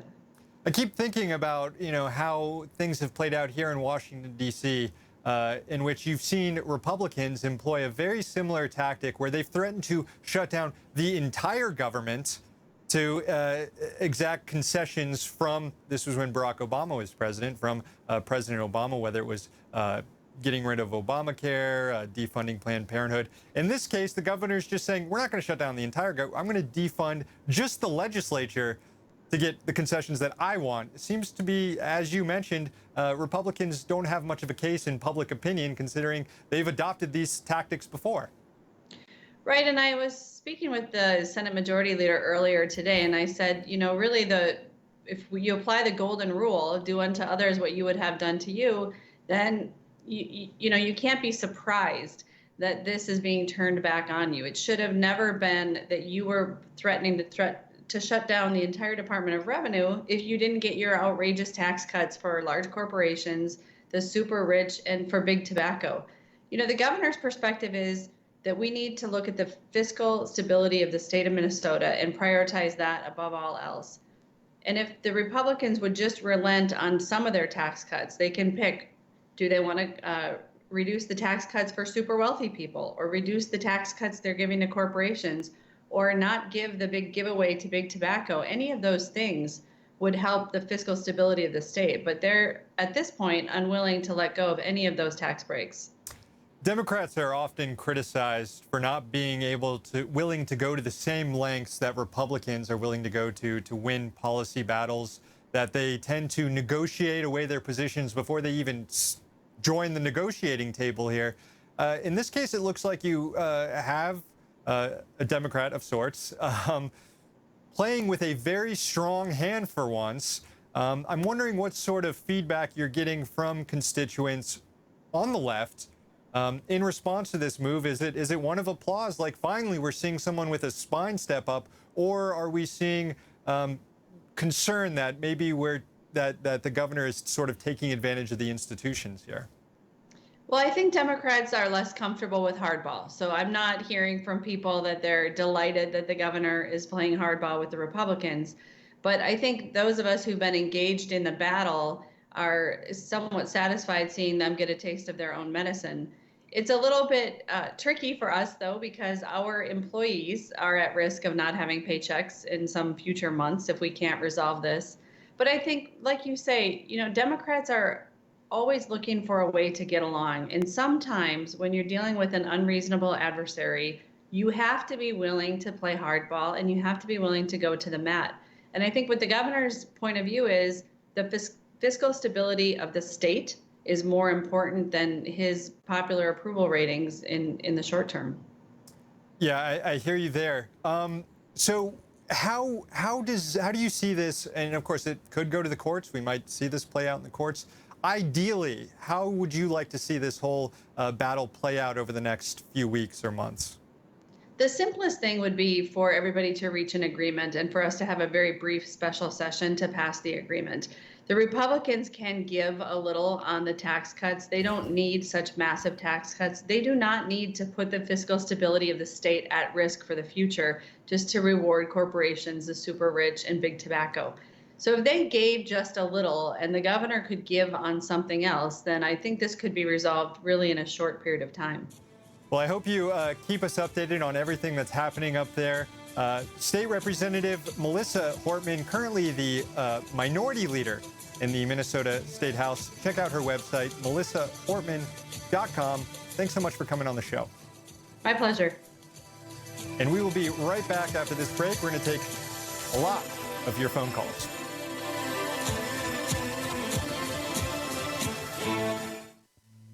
This is the Thom Hartmann Program. That's right, all of the phone calls. We're going to take all of your phone calls after this break.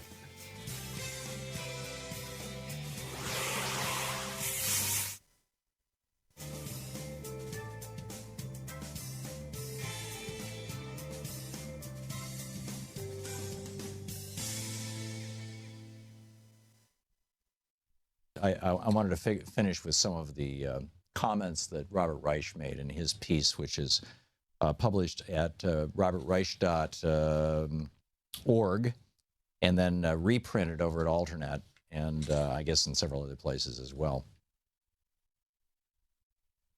He points out, first of all, how Newt Gingrich really started this in 1995 when he took over the House of Representatives as Speaker of the House in the so-called Gingrich Revolution during the Bill Clinton presidency.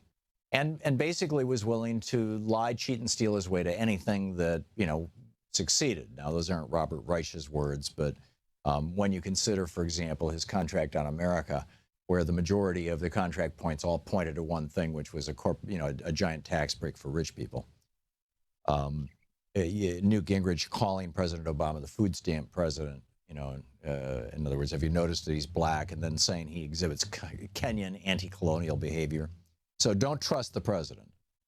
And then Norman Ornstein and Thomas Mann of the American Enterprise Institute and Brookings, respectively, said, quote, "The forces Mr. Gingrich unleashed destroyed whatever comity, as in friendship, cooperation, collaboration, whatever comity existed across party lines." Reich writes, Gingrich's Republican Party became, I quote, and then quoting these two experts, ideologically extreme, scornful of compromise, unmoved by conventional understanding of facts, evidence, and science, and dismissive of the legitimacy of its political opposition. And he said, by the way, this isn't just limited to Republicans, and he points to Debbie Wasserman Schultz and her disdain for the integrity of the political process during the Democratic primary. Now, she's been kicked out on her keister, so, at least you can say the Democratic Party in some ways has tried to realign itself, but the Republican Party is still totally down with this. And it's spread to the corporate sector. And the example he uses is John Stumpf, the CEO of Wells Fargo. He says he chose to win regardless of the long-term consequences of their strategy, and Stumpf and his colleagues made a bundle. Lost his job, got a $40 million golden parachute. Gee, what a tough thing. And then he talks about Heather Bresch, the daughter of Joe Manchin, the senator from West Virginia. She runs a Mylan Pharmaceuticals and how they jacked up the EpiPens from $100 to $608. Martin Shkreli, Turin Pharmaceuticals. And then Robert Reich writes, even when some of these trust destroyers get nailed with fines or penalties or public rebuke, they don't bear the larger costs of undermining public trust. And that's my point. This is part of the commons. It's probably the least tangible part of the commons. You can't point to it and say, there it is. It's not like a national park. You say, well, that's the commons right there. It's Yellowstone. But public trust is part of the commons. And Robert Reich writes, by stretching the boundaries of what's acceptable, they have undermined prevailing norms and weakened the tacit rules of the game. The net result has been a vicious cycle of public distrust. And I would argue that that public distrust is what has made it possible for the Republicans even to, frankly, to continue to exist. That, along with, knocking millions of people off the voting rolls, which is a whole nother rant for another hour of, yes, Virginia, the elections are rigged. It's just that it's the Republicans who are rigging them, and the way that they're rigging them is by throwing people of color and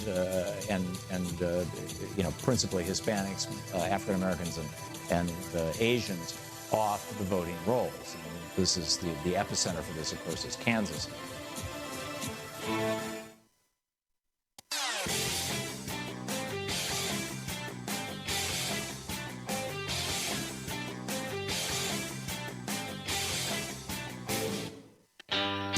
Sam Sachs here, filling in for Thom Hartmann on the Thom Hartmann Program. And let's take some of your calls. David, calling from Woodland Hills, California. Hey, David. Thank you, sir. Saying Hillary Clinton lost enables interstate cross-check. She won by 3 million votes. Without interstate cross-check, she won by 5 million votes. Without the rest of the Republican voter suppression laws, she won by 7 million votes. This is the most egregious stolen election in American history. Please stop saying she lost. Well, thank you for the call, David. She lost the Electoral College, which is how we decide presidents, no matter how many votes she got. And I ranted yesterday about cross-check and how important it was in kicking voters off the rolls who generally vote for Democrats, and how that might have cost Hillary Clinton the election. Still, this is an election that shouldn't have even been close. She was running against the world's worst businessman, someone who didn't even organize a campaign at all, someone who had no coherent political strategy at all. And it became an extremely close race in the Electoral College. I will say that it should be Hillary Clinton and her campaign and other Democrats that are talking about cross-check. This is an issue that virtually no Democrats are talking about after the election, which is a bit strange to me. I remember that heading into the 2012 election, 2008 election, and midterms between that, you heard Democrats constantly talk about voter suppression and Republican efforts to knock people off voting rolls. This was a common refrain that has gone completely missing in the aftermath of the 2016 election, because instead Hillary Clinton has decided to make a calculation, and her campaign and surrogates, to blame Russia and the FBI rather than cross-check and GOP operatives. So, look, I'm going to keep talking about cross-check. I think it's an extremely important issue, too. I think Clinton should talk about it as well. Still there, David?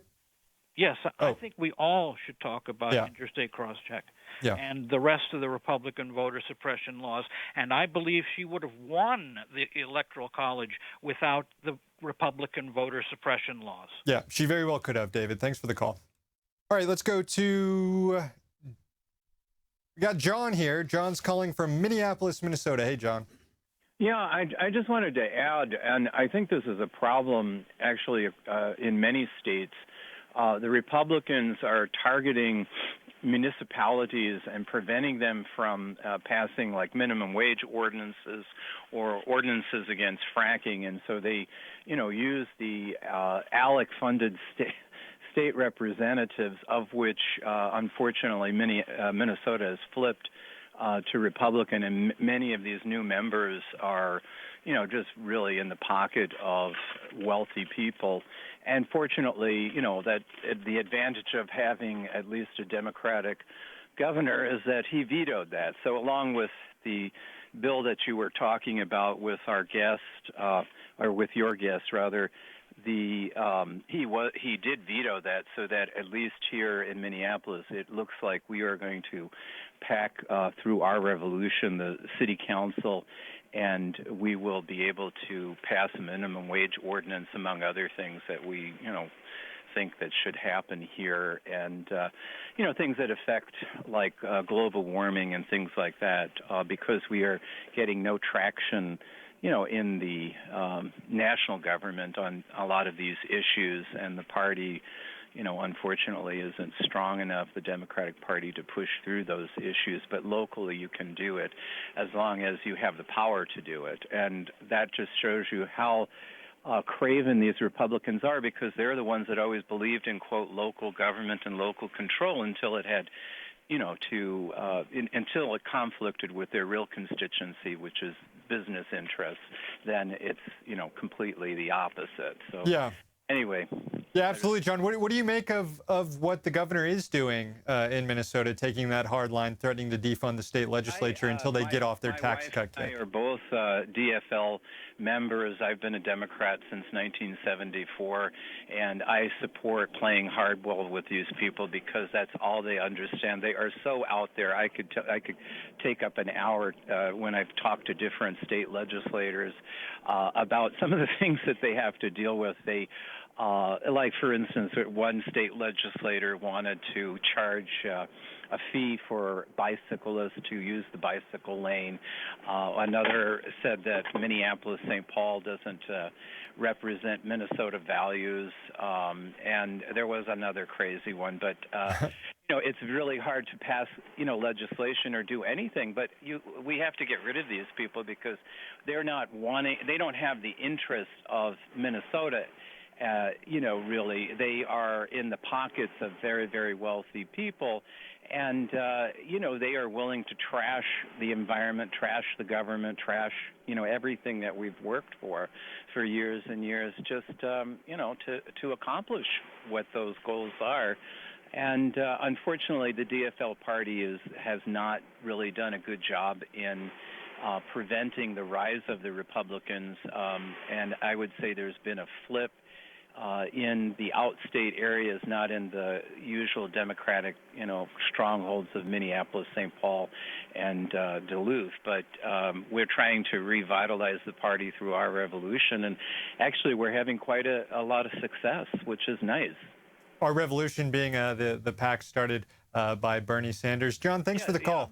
Bernie Sanders' PAC has just, they're very organized, very smart. They're targeting both cities and Duluth, and they are flipping, a lot of, they're going against the DFL party in a sense. We're trying to change the DFL party and bring it back to its roots, which was the Farmer Labor Party, and minimum wage is a very you can't get any more labor than that, and yet you would find some of the entrenched interests in the Democratic Party not supporting that. So, we need a change within the Democratic Party, and I know Tom mentions this a lot of, it's much more successful, I think, and a good strategy than getting rid of the party. We're using the party to reform the party. We've been pretty successful in a short period of time. Yeah, it's that inside-outside approach, using outside pressure to change the party from within. I see what's happening in Minnesota is emblematic of what's going on really around the country as people are trying to reform the Democratic Party from the inside, trying to push it more sort of to the leftward Bernie Sanders wing. I think that primary, the 2016 primary, showed how many people are out there from the far left. 40% of people in the Iowa caucus identified as socialists. They're looking for a home. They're looking for a political party. And the Democratic Party can either take them or not. So far, it seems like they're unwilling to, but we'll see. Thanks for the call. More of the show coming up after this break. You're listening to the Thom Hartmann Program. Call 202-808-9925. We're going to be talking about single women in hour number 3 of the show. Stick around for that.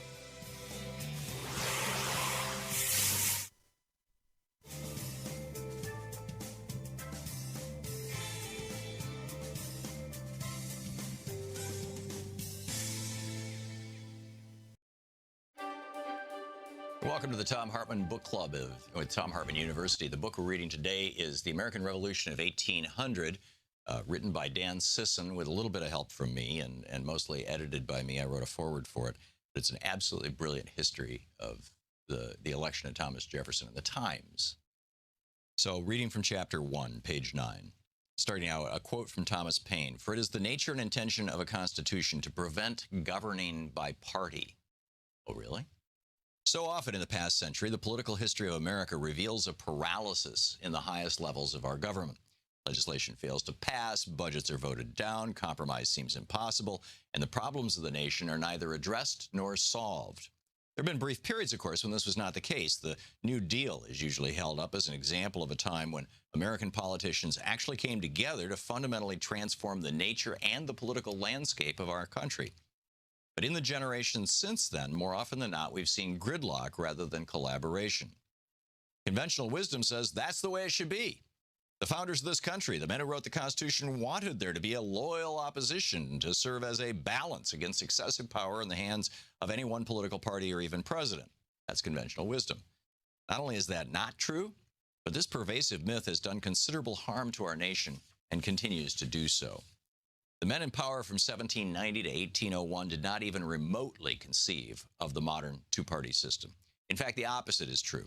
They wish to consolidate and perpetuate a one-party system in politics in the United States, and were successful in their lifetimes. The terms party and faction have had such a long history that they were widely assumed by American statesmen to be part of human nature. This, at least, was the approach taken by the two men most responsible for establishing the theoretical guidelines of the early republic, the early American Republic. James Madison and Alexander Hamilton attempted to analyze the terms in light of their influence on the political system. Their Federalist essays presented an analysis of party and faction that is more than consistent with the history of the terms we've reviewed. Madison referred to the violence of faction as a dangerous vice characteristic of free governments. By faction, Madison wrote, I understand a number of citizens, whether amounting to a majority or a minority of the whole, who are united and actuated by some common impulse of passion or of interest adverse to the rights of other citizens, or to the permanent and aggregate interests of the community. In other words, faction is anti-America. He continued, the latent causes of faction are thus sown in the nature of man, and we see them everywhere. Thus, party, as Madison understood it, was not something of recent origin. Parties have been around since the beginning of man. And he noted, quote, the most numerous party, or in other words, the most powerful faction, must be expected to prevail. He ends his analysis on this note: to secure the public good and provide rights against the danger of such a faction, that is then the great object to which our inquiries are directed. Thus, Madison captured the essence of the term faction and party as they were understood by his contemporaries. The faction and party were inescapably rooted in human nature and produced violence, zeal, animosity, oppression, and danger, all adverse to the interests of the community. He added, quote, men of factious tempers, or of local prejudices, or of sinister designs may by intrigue, by corruption, or by other means first obtain the suffrages, the vote, and then betray the interests of the people.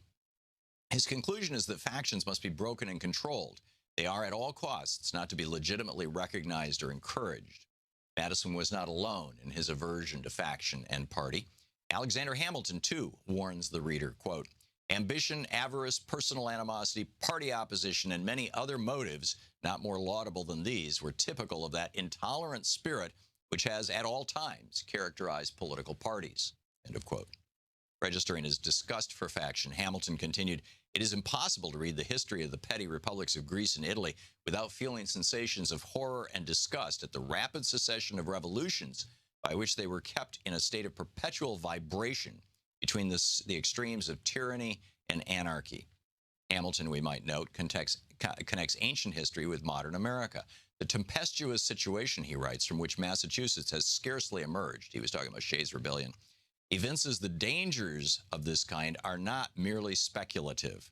Who could determine what might have been the issue of her late convulsions if the malcontents had not been headed by a Caesar or a Cromwell, end of quote. In Federalist number 77, he describes the influence of faction and party intrigue, connections, and, quote, personal influence in government in a way that was characteristic of the terms from classical times through the age of Robert Walpole. Hamilton wrote, every mere council of appointment, however constituted, will be a conclave in which cabal and intrigue will have their full scope. And as each member will have his friends and connections to provide for, the desire of mutual gratification will beget a scandalous bartering of votes and bargaining for places. What is worth noting here is not only Hamilton's description of the influence of party and faction upon an administration, but his general description of politics. He's describing the politics of England for the previous century and a half. Moreover, he understands that encouraging party and faction at the theoretical as well as the practical level guaranteed that the emergent system of American politics would be propelled into the futile violence and dissension that had plagued every republic in history. Throughout the remainder of his political career, Hamilton reserved a special contempt for parties. The American Revolution of 1800 by Dan Sisson and Thom Hartmann. Hey, want to hear that clip again? Subscribe to the Thom Hartmann Program on YouTube to see all your favorite show highlights. Thom Hartmann Program still here with you. I'm Sam Sachs, filling in for Tom today. Just saw some news today. It looks like Thursday next week. That is when former FBI Director James Comey is set to testify in front of the Senate Intelligence Committee. You won't want to miss that. Meanwhile, the House Intelligence Committee yesterday issued 7 subpoenas, 4 related to Russia and its ongoing Russia probe, 3 related to unauthorized leaks, which is interesting. Thought Trump loved the leaks. Trump, during the campaign, loved all the leaks. As much as journalists love leaks, now, not so much. All right, you know what? Let's take a Kofifi caller. Gordon, calling from Williamsport, Ohio. Hey, Gordon. How you doing, man? Good. What's up? Hey, you're doing a great job, man. Thanks. I wish I could listen to you daily, but check out my podcast. I wish I could get that. All right. But anyway, that Kofifi, I think, this is just my opinion, I don't tweet or nothing, but the keyboard on a tweeting device, is it the same as a keyboard for a computer? Yeah, except it's all the letters are a little close together, and you got to use your thumbs, and it's a bit smaller. But he's got small hands, so he should be able to handle it. That's my point. That's exactly my point. Oh. Because I believe at 12:06 a.m. he don't have the stamina like he likes to portray and everybody likes to say about him. And he was tweeting coverage. Yeah. And when he went to hit that A, because he's probably a single finger pecker like me, because I can't do both hands on typing. And he lost it and grabbed. If you look where the F and the E is, yeah, they're close. Doubled. Yep, it's right catty-corner from each other. Yeah, what you described, Gordon, is exactly what happened. It's the same thing. I tweet all the time. I have typoed tweets. I just delete them, or I'll acknowledge that there's a typo in that tweet or whatever. My question is why the White House didn't do anything about it for so long and then can't acknowledge that it's a typo. Because you said it earlier. They want to redirect everybody's train of thought and corporate media's thought to this thing instead of listening to the real deal, Russia. Yeah. So they messed up, and then they saw it as an opportunity to perpetuate it a bit. Yeah. Yep. All right, Gordon, thanks for the call. All right, let's go to, we got Jack calling from Petaluma, California. Hey, Jack. Hey, Sam, how are you today? Doing well, thanks. How are you? Oh, fine. Good. Hey, what I'd like to know is, since President Kennedy took us to outer space, and we have a space station now that's completely solar powered. We put millions of dollars in space, and guess what? Every country has helped us with that space station. Mm-hmm. And it's completely solar powered. There's no oil up there. So why can't our president, our extreme orange leader, recognize right above his head, he has people growing vegetables. Right above his head, he has medical research being done on solar panels. And if we just took our deserts and put in solar panels and regenerated our whole grid, the East could have electric, the West could have electric, the South could have electric, and everybody would be getting it for free. Yeah, you're right, Jack. And my guess would be simply that the president's not exactly a student of history. I doubt he understands, major enterprises that the U.S. has embarked on and succeeded with the help of the rest of the world, like the space program. And heck, for all I know, Trump probably doesn't even believe we went to space or the moon. He probably thinks that's a hoax too, just like climate change. But you touch on something that's important. Even if you think climate change is a hoax created by the Chinese, as Trump does or does not, did at one point, it's still advantageous to switch to a green economy. It will create lots of jobs. It will lower everybody's utility bills. It will create more efficiencies in our electronic grid. There are so many advantages to pursuing this goal that you could take the survival of humanity out of the equation, and it's still a good idea, let alone saving humanity. So thanks for the call. All right, let's go to, we got Jane. Jane's calling from Fallbrook, California. Hey, Jane. Hey, Sam. I'm calling about your comments about Hillary and her loss in the election. Yep. I listened to her yesterday, and I thought I heard her taking responsibility for their campaign errors. But I think what should be talked about a little more was what she believes is turned the tide at the very end about losing the election because of the remarks that Director Comey came out with on two different occasions about these emails. Yeah. And yet he failed to ever disclose before the election about the investigation into the Trump campaign. I don't understand that. I don't understand. And in my opinion, I agree with Hillary.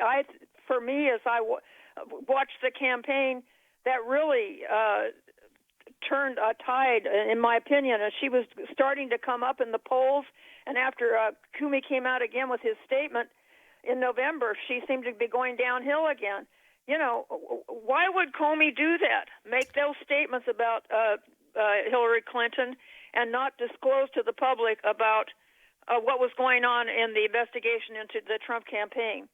And also, I think we should also bring up the fact that actually she may not have won the Electoral College, but she did win the popular vote.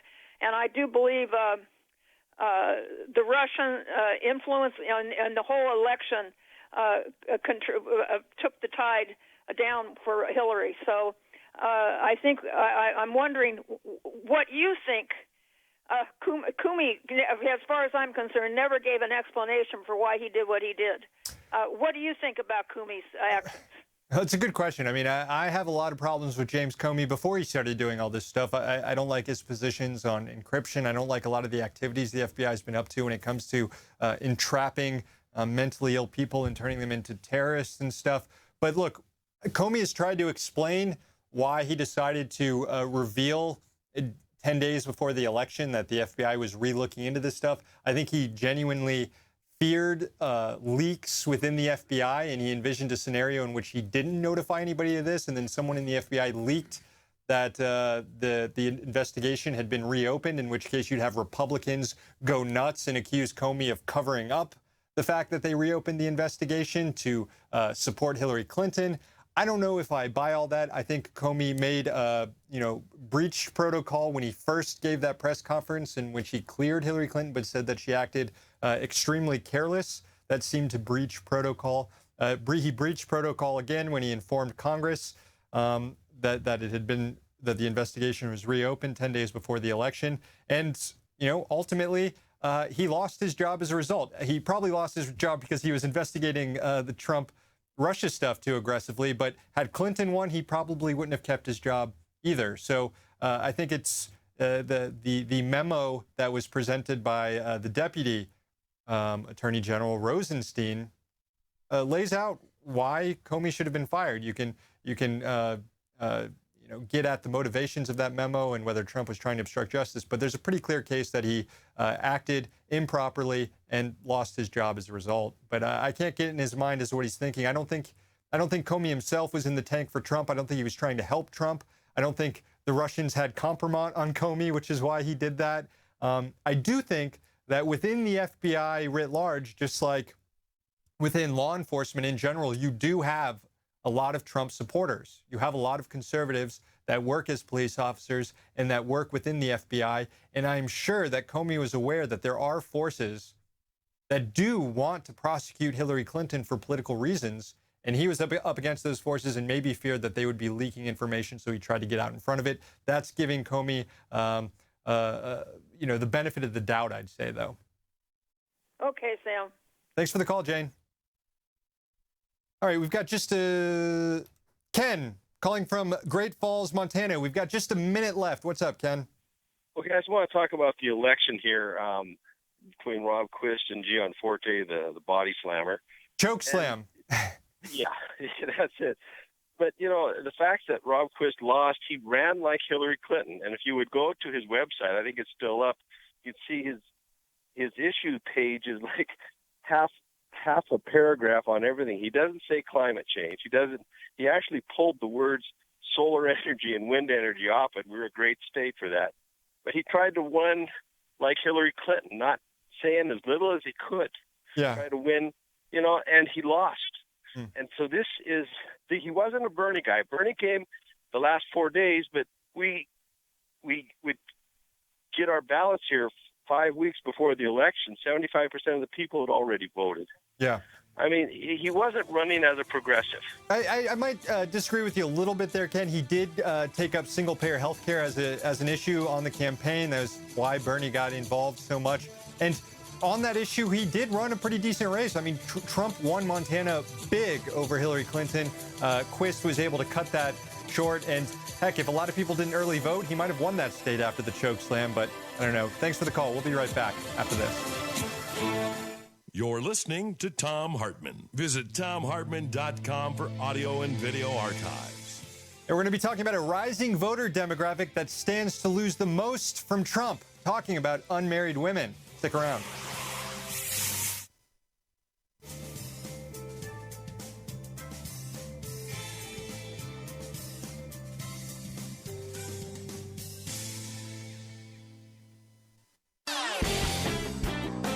See here. Alan in Beaumont, Texas. Hey, Alan, what's on your mind?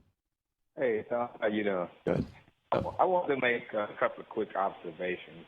First of all, just to make the point, like if anybody doubts that there's unequal justice in this country, speaking to you as a black man, let's say as a black man growing up, I'm as aware of crime as anybody else. And as a black man, you always knew that, let's say, for instance, if you go out and commit a murder, if you committed a murder and the person was white, you knew that you were pretty much guaranteed to either get a long sentence or a life sentence as opposed to, say, killing another black man. Right, or a death sentence, yeah. So if anybody doubts that there's unequal justice, even when it comes to police, and I'm not saying that these people shouldn't have been charged, but the two black cops in New Orleans that, inadvertently killed, the suspect was white. He had his son in the car with him, and they were shooting at him, but they ended up killing his son. Within 72 hours, those police were arrested. When was this? I think it happened sometime last year, maybe. Oh, yeah. Okay. Yeah, it definitely happened. Yeah, no, I remember the event. I don't remember the details, and I just wanted to make sure it wasn't some new thing that, So as far as justice is concerned, it's always been the color of the victim and the color of the perpetrator, as far as who's more likely to get justice in those situations. Right. Now, the other point I wanted to make was this. Based upon the events of last week and the last few years, everybody's wondering, what's the answer? To me, our biggest problem in America, and Lord knows we have many, but our biggest problem is an allegiance problem. And I'm not even going to say race because I know there's no such thing as racist, but people have allegiance to their color first, or they have allegiance to their religion first, or they have allegiance to their socioeconomic status first. If everyone would be more committed, if their first obligation in their life was to doing right, then that would go a long ways towards eliminating a lot of the problems that we have. Well, you make a really brilliant point, Alan, and that is that it is human nature to kind of circle the wagons on behalf of your own. And this comes out of our need to protect family. I mean, I'm sure it's wired into our DNA. And then family expands to community, expands to clan, expands historically in other societies to tribe, but in our society to community, to state, to nation. And so if we could replace or not replace, but if we could supersede, if we could make the larger commitment a commitment to the overall society, what's good for all of us as Americans, and start talking and have a serious conversation about, how do we make sure that everybody, regardless of color or race, regardless of race or socioeconomic status or regionality or whatever, has access to health care, has policing that is not unreasonable, has some relative certainty, safety in terms of housing and employment and reasonable employment, then yeah, we take a first step. Alan, thanks for the call. Good to hear from you.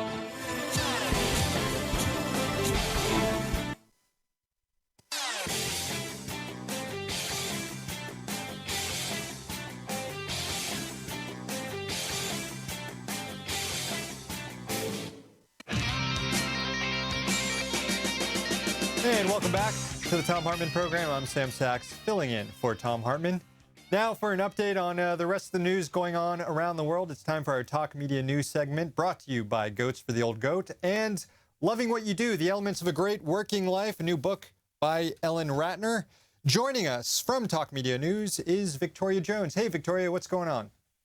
Hey, thanks very much. Well, first thing, of course, we're all waiting on tenterhooks for just over an hour's time in the Rose Garden at the White House. President Trump expected to announce his decision on whether the United States will stay in or pull out of the Paris Climate Accord, or whether the United States might do something in between.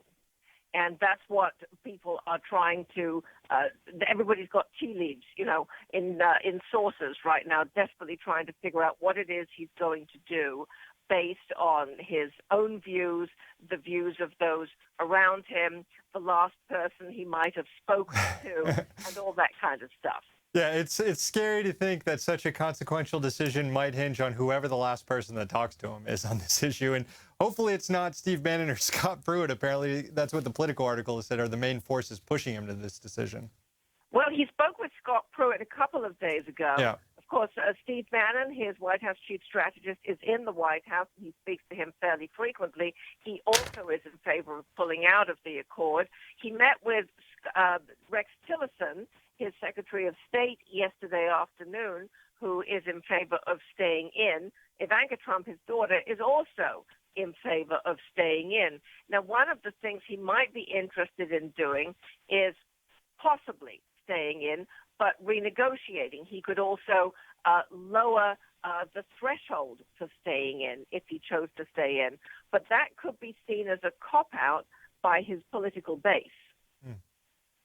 So we just have no idea what he's going to do. Anyway, that's coming Well, up. I noticed he's waited till 3 p.m. to announce this thing, so I can't rage against him too much on the radio show. We'll be off air by then. Yeah, we just don't know. Yeah. Meanwhile, former FBI Director James Comey is scheduled to testify before the Senate Intelligence Committee next Thursday. Okay. Now, I'm guessing he won't say anything new in regards to the Russia probe. He'll probably stick to the same thing in saying he doesn't want to comment on an ongoing probe, but we might get details about his interactions with Trump. Yes, that is what people are expecting to hear. And, of course, we know that because people close to him have said this, and we also know because of his history of doing so, that he keeps copious notes of his meetings, detailed notes. He takes notes of his meetings with individuals after the meetings. According to extended New York Times reporting, sometimes after the Trump meetings, he was so anxious to get down what had happened in the meetings that he would start writing them as soon as he got into the car to be sure of getting down what had happened.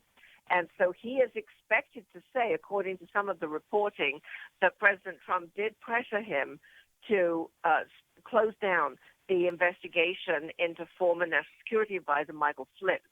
So this could be quite revelatory. And James Comey does have a flair for the dramatic. Yeah, he does. It would be interesting, too, and I'm guessing that's going to be the first thing Democrats ask him about are these memos.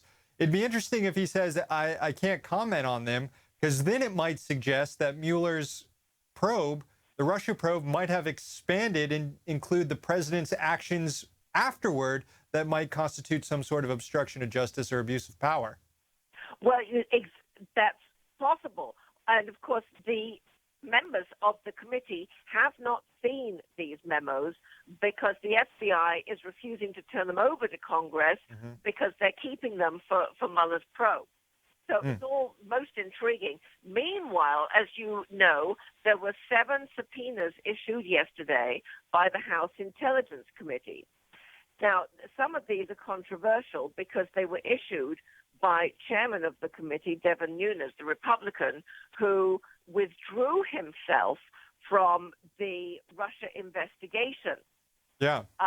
Now, Adam Schiff, the ranking member, the senior Democrat on the committee today, is criticizing him for this, for issuing these subpoenas, which he did without involvement of the Democrats.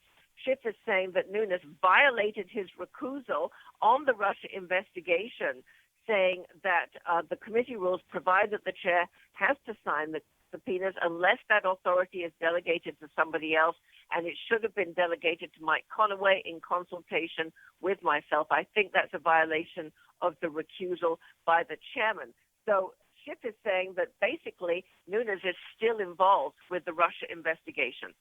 Yeah, Nunes, basically the only guy in Washington who took Trump up on his offer to do something about the probe. We know from reporting Trump asked FBI Director Comey, he asked the CIA head, he asked the NSA head, he asked the Senate Intelligence Committee head, and he asked the House Intelligence Committee head. And then we saw Nunes do his flight to the White House where he got the secret documents and his press conference, and then it forced him to resign eventually, or excuse me, recuse himself.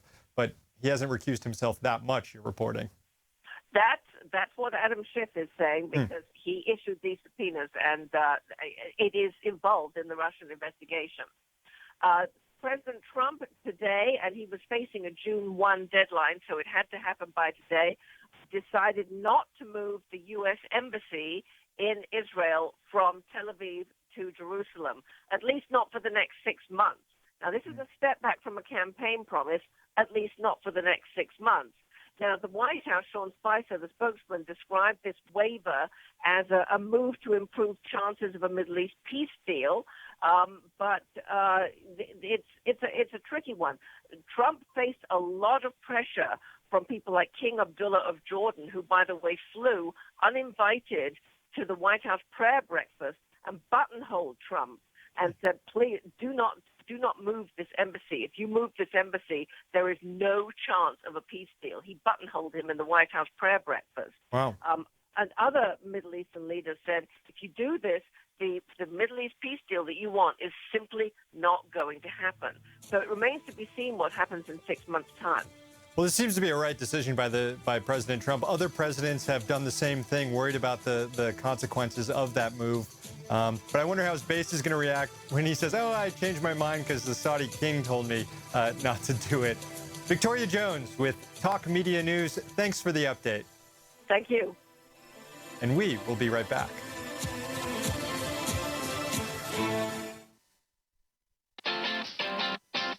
You're listening to Thom Hartmann.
The Thom Hartmann Program is brought to you in part by the Aiden Forecast, an investment newsletter with weekly updates of leading market indicators and a monthly deep dive into what the details of the economy and the markets mean for investors and retirees.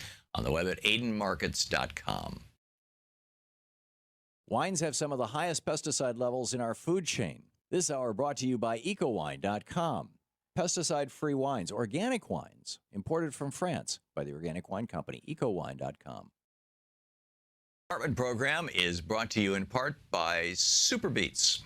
Super Beets are sourced from non-GMO beets, and they're packed with dietary nitrates, helping to produce nitric oxide for more energy, stamina, and support for healthy blood pressure levels naturally.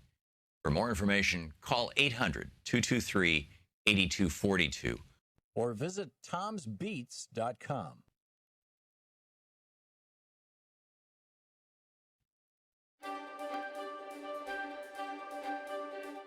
Welcome to the Thom Hartmann University Book Club. Our book today is Walking Your Blues Away, How to Heal the Mind and Create Emotional Well-Being.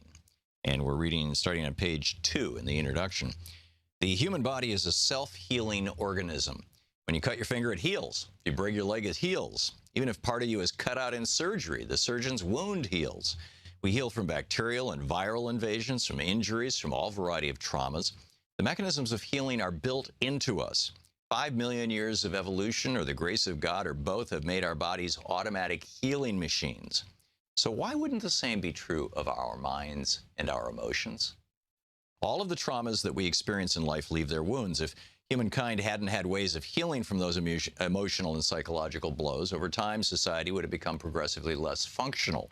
Instead, history shows us that people usually recover from even the most severe psychological wounds, often learning great lessons or gaining important insights in the recovery process. The famous Hawaii longitudinal study of children raised in stressful, disadvantaged conditions, they were migrant farm workers, found that a higher percentage of the children grew up to be highly resilient than did a middle-class control group. The generation that survived the Great Depression and the Nazi Holocaust in Europe went on to create important social institutions, build nations, and offer comfort and hope to humankind. Elie Wiesel's experience specifically comes to mind, although he never would have wished on another the horrific experience of being in one of Hitler's death camps. Through his writing of that experience, he has given a particularly inspiring model of resilience and healing to the world. The reality is that although adversity breaks some people, it strengthens others. And when people heal from adversity, the old cliche of what doesn't kill you makes you stronger usually rings true. But just as with the production of scar tissue in the healing of a wound to the skin, a process involving millions of cells producing very specific compounds in response to the trauma in the tissue, there must be an inborn mechanism for healing the mind and the emotions. And just as healing from a cut can be speeded up by keeping the wound dry, or can be slowed down by letting the wound get wet or dirty and irritated, this emotional healing is also a process that can be either stimulated or thwarted by our interventions. In this book, I've identified a specific healing mechanism and process that nature has built into the human mind and body that enables us to process trauma in a way that is quick, functional, and permanent. Just like the skin's mechanism for forming scabs and scars and eventually even making the scars vanish, this mechanism is simple, fundamental, and elegant. In its simplest form, this mechanism involves rhythmic side-to-side stimulation of the body. This side-to-side motion, or bilateral motion, causes nerve impulses to cross the brain from the left hemisphere to the right hemisphere and back at a specific rate or frequency. This cross-patterning produces an organic integration of left hemispheric thinking functions with right hemisphere and brainstem feeling functions. This integration is a necessary precursor to emotional and intellectual healing from trauma. This steady movement of nerve impulses across the hemispheres of the brain is stimulated by the bilateral movement processes of a variety of modern forms of psychotherapy, such as eye movement desensitization and reprocessing, also known as EMDR, emotional freedom technique, and thought field therapy. In its purest form, however, I've discovered that the natural and rhythmic left-right process of walking while performing a simple mental exercise can also stimulate the same internal integration process. This, I posit, is the way humans have healed themselves for trauma for the hundreds of thousands of years of human history, And it's only because so few of us walk anymore that we have to resort to office-based psychotherapeutic processes to produce a similar result. And that result is impressive. When we stimulate the nervous system in this bilateral manner while calling to mind a persistent emotional distress, the emotional charge associated with that memory quickly and permanently dissipates. This isn't a process of producing amnesia or forgetting. Instead, it's a way of reframing the past, a way of re-understanding or putting into context what has been so unnerving to us. When we perform this bilateral process correctly, the pictures of painful past events in our memory transforms from stark, scary, sound-filled color movies into black and white still pictures that are flattened out and lose their sound. The internal dialogue we have about the events, the tagline that we tell ourselves, and actually hear in our own heads and in our own voices, changes. Usually from something like, that was a painful experience that still scares me, or I was victimized in that relationship, to a more productive synopsis, such as, yes, that happened to me, but it's well in the past now, and I've learned some good lessons from the experience. I can now let go of it. Inciting the movement of nerve impulses across the brain's hemispheres helps people come to terms with their past. They stop being frightened by their imagined futures and feel comfortable and empowered in the present. Walking while holding a traumatic memory in mind in a particular way can produce this result in a very short time. And the book goes on to talk about how exactly to use simple walking, just going out for a 20-minute walk, which is physically good for you. Use that simple walking and combine it with a very specific set of mental exercises that Sigmund Freud and Franz Anton Mesmer and others first discovered years ago. Walking your blues away.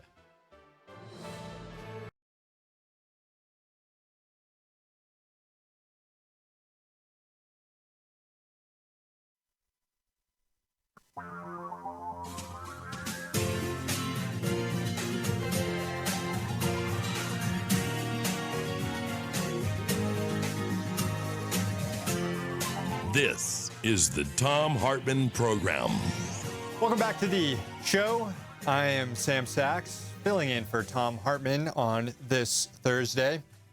So there is a growing force within the electorate that needs to be reckoned with. It just so happens to be a force that also stands to lose the most facing the Trump administration. And I'm talking about unmarried women. And for more on that, I want to welcome to the show. Actually, let me bring her in here. For more on that, I want to welcome to the show Paige Gardner. Paige is the founder and president at the Voter Participation Center. That's voterparticipation.org. And you can follow Paige on Twitter at Paige Gardner DC. Welcome to the show. Thank you. So your organization, the Voter Participation Center, has a new report out about the rise of single women as a political force. And in trying to explain why it's important to distinguish between married women and single women in the electorate, you define what's called a marriage gap that's both economic and political. You want to break that down a little more for us? That's correct. There's a marriage gap in the way unmarried women and married women register and vote, with unmarried women less likely to register and less likely to vote. However, they are much more progressive in terms of the way they vote, supporting Democratic candidates much more often than married women who vote more Republican. And your data shows that, you know, for the first time heading into this year, unmarried women now hold, there are more unmarried women among the female eligible voting age group than there are married women. And yet of the people who are actually registered to vote, it's still more married women than unmarried women. That's correct. Married women are, you know, more likely to vote. Unmarried women, as I said, are less likely to vote. However, unmarried women are now the majority of women in this country. They're the majority of the voting eligible population. They have a bigger presence in the labor force. They have a bigger, you know, footprint politically now, and that's growing year by year. So they are a political force to be reckoned with. They're growing at a much faster rate than married women. So this is a group of people that need to be listened to and paid attention to by public officials, and they have the most to lose with the Trump administration and the Trump administration's policy, be it health care, be it the budget, or be it the new tax policies that they're presenting and proposing. So how do we go about closing this marriage gap that you've defined it as? How do we get more of those women registered to vote, and also fill some of those holes? There are pay gaps that unmarried women have compared to married women. How do we find more equality within those two female subgroups? First of all, unmarried women need to register and vote, and that's the work of the Voter Participation Center. And we have been successful in getting more and more unmarried women registering and voting, and we are closing the gap. And they are closing the gap, particularly as they grow, but as more and more programs and more organizations recognize the importance of this group of women. And in terms of the public policies, there are many that would help unmarried women, but they would help all women, and they would help all families, like a rise in the minimum wage, paid family leave, paid sick days, and things like that, that recognize the different family structure that we have in this country today. The public policies we have now don't recognize America in the 21st century. I think I know this was a demographic, women in general, that Hillary Clinton cleaned up in 2016. She overwhelmingly won among both married women and single women, even higher margins among single women. As you noted, they tend to be more progressive. But if you look into the numbers a little more, despite losing significantly, Donald Trump did outperform Mitt Romney when it came to unmarried voters. And considering that this was such a close election, those small amounts that Trump was able to improve over Mitt Romney when it came to unmarried voters made a difference in this election. Do you think that Democrats are doing enough, in the recent years at least, do you think they're doing enough to appeal to this emerging electorate of unmarried women? That's a good question. And one of the issues that was present in the 2016 election, which we saw among unmarried women, is what we called then an enthusiasm gap. And we saw that both in terms of their turnout and in terms of their support for, the Secretary Clinton. So what candidates need to do, and what we saw, is speak to their lives. Their lives are stretched and stressed. 1 in 4 unmarried women is a single mom, and 77% of them are in the labor force.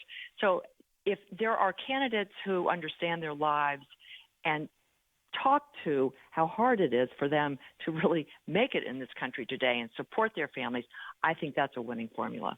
Is it also that maybe unmarried women, given that they're not, as traditional in their politics as a lot of married women are, that they're maybe more progressively inclined on economic issues like pushing for single-payer health care and not so much focused on identity issues? Because as you said earlier, there are a lot of economic issues that help all women. Here we are having a debate about Trump wanting to strip contraceptive care from various employee health insurance plans and things like that. If we had single-payer health care, that wouldn't even be an issue. Correct.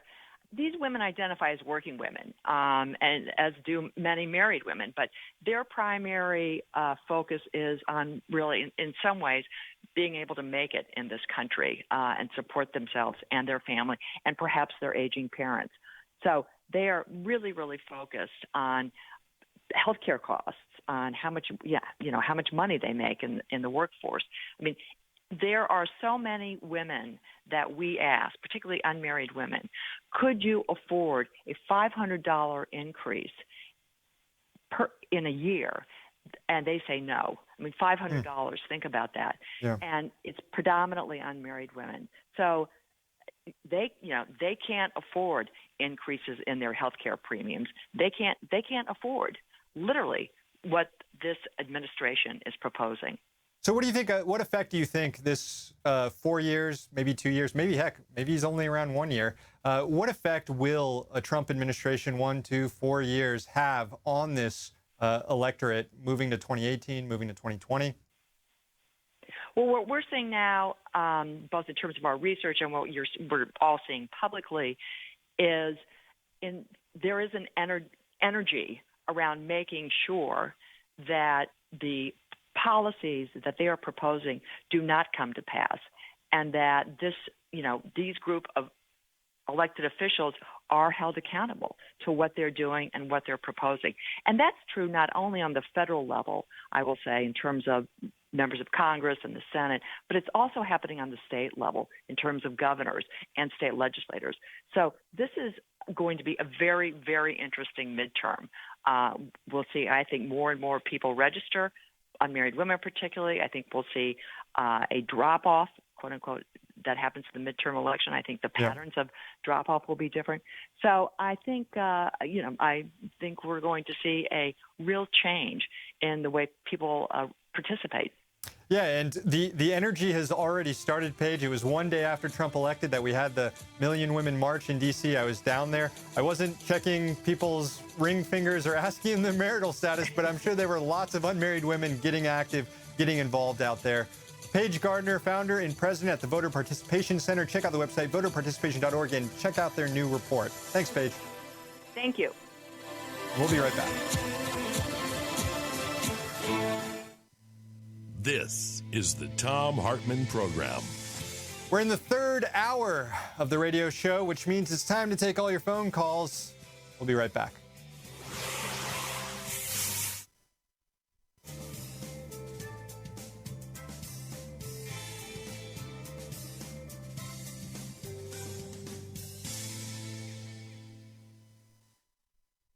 Hey, Steve, thanks for watching Free Speech TV. What's on your mind today? Hey, Tom, thanks for taking my call.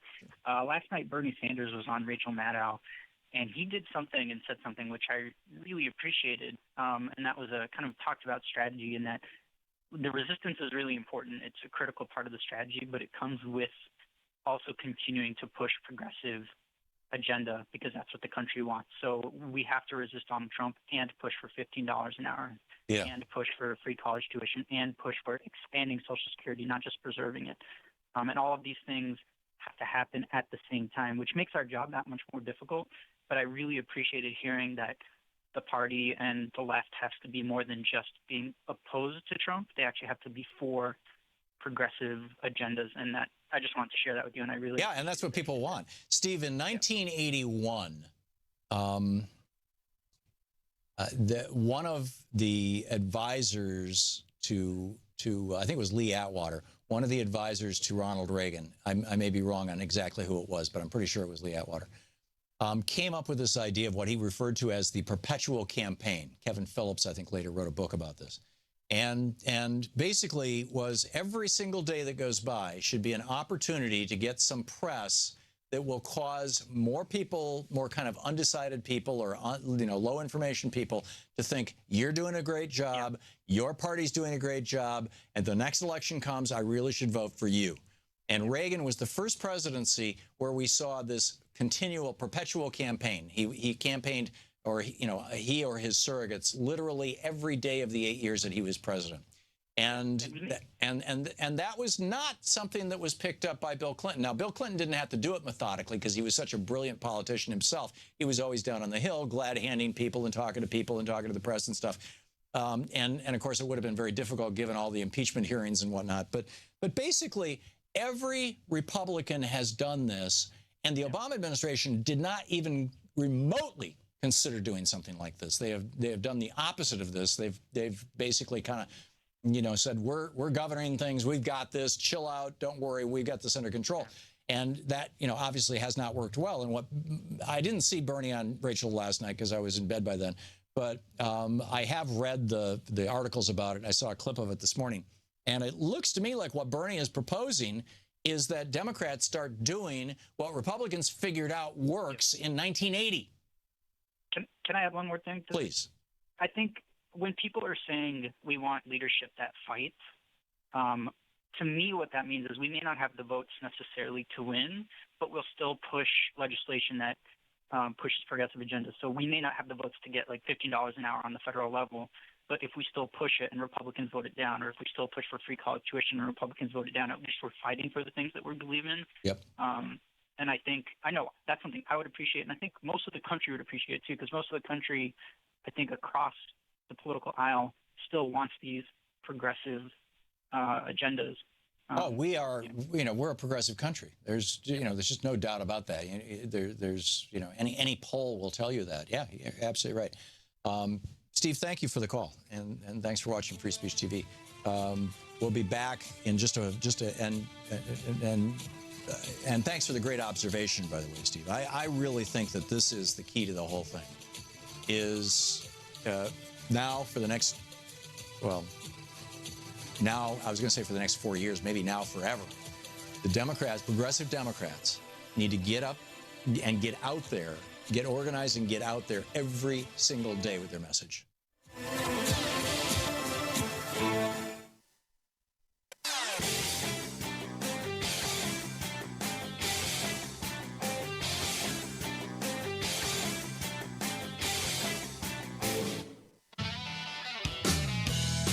Welcome back.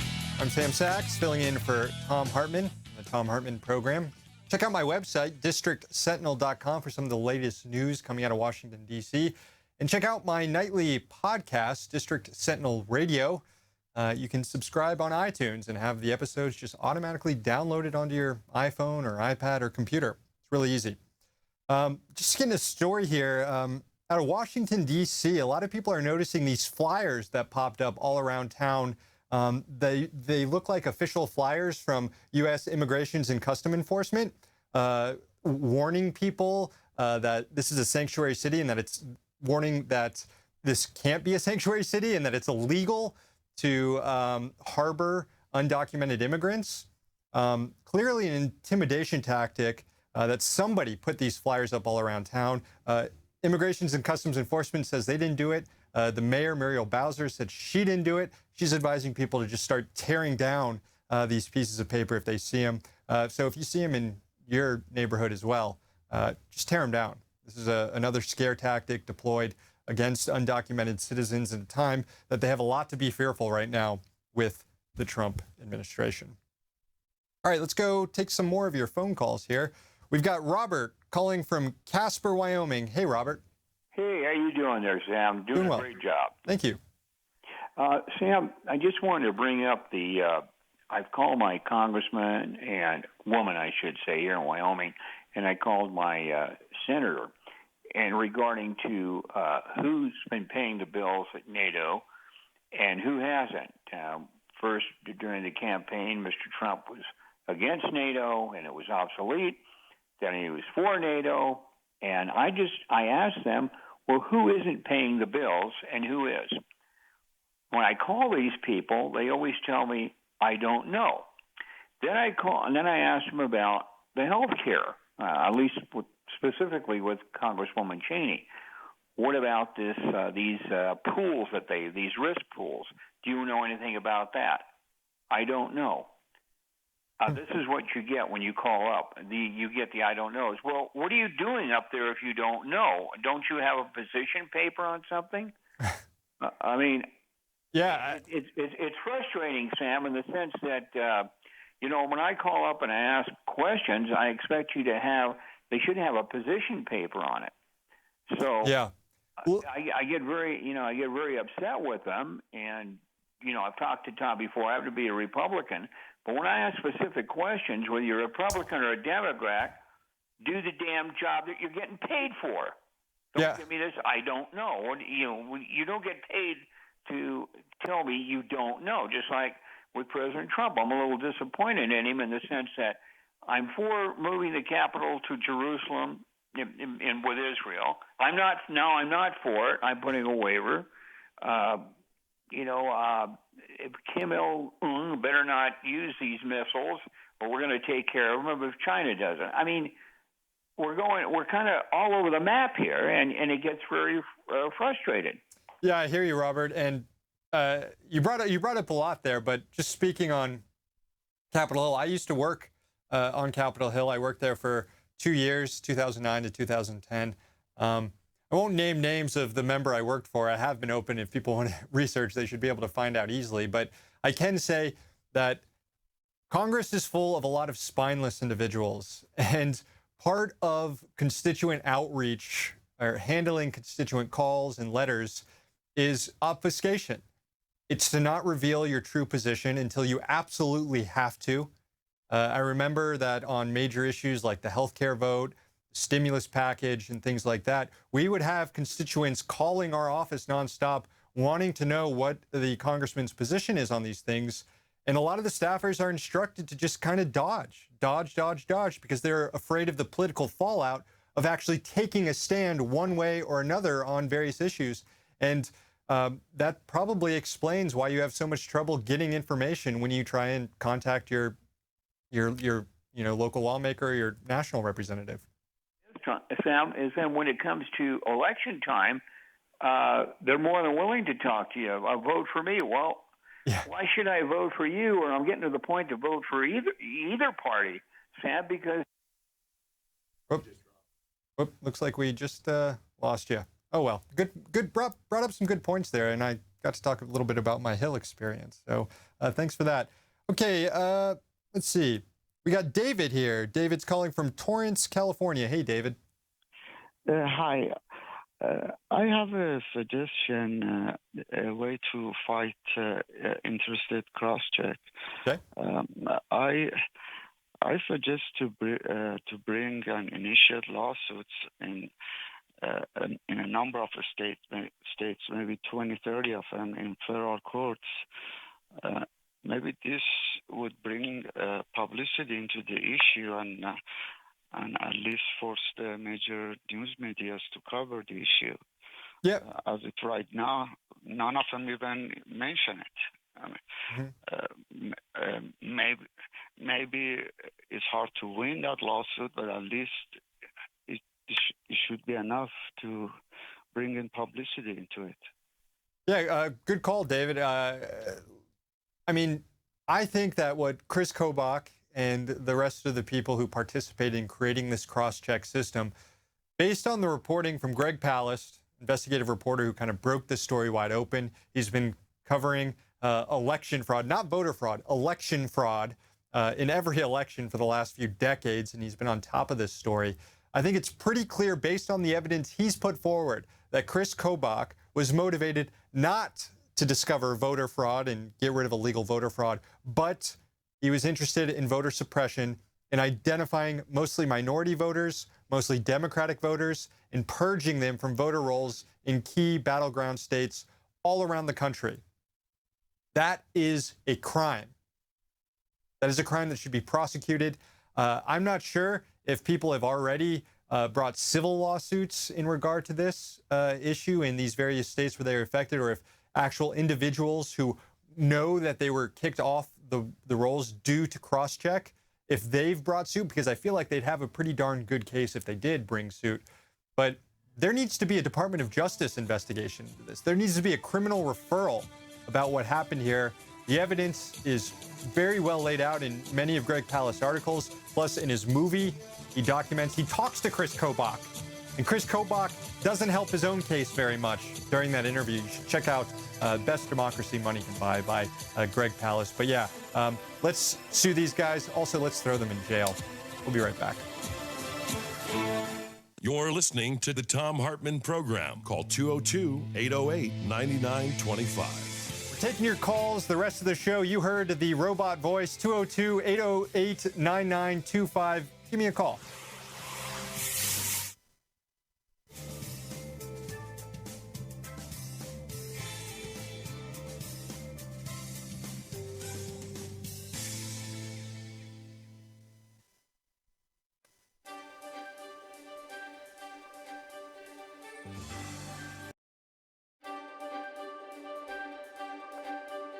Hi, for the Thom Hartmann University Book Club today, we're reading from The Crash of 2016, which might happen in early 2017. We'll see, but it's coming.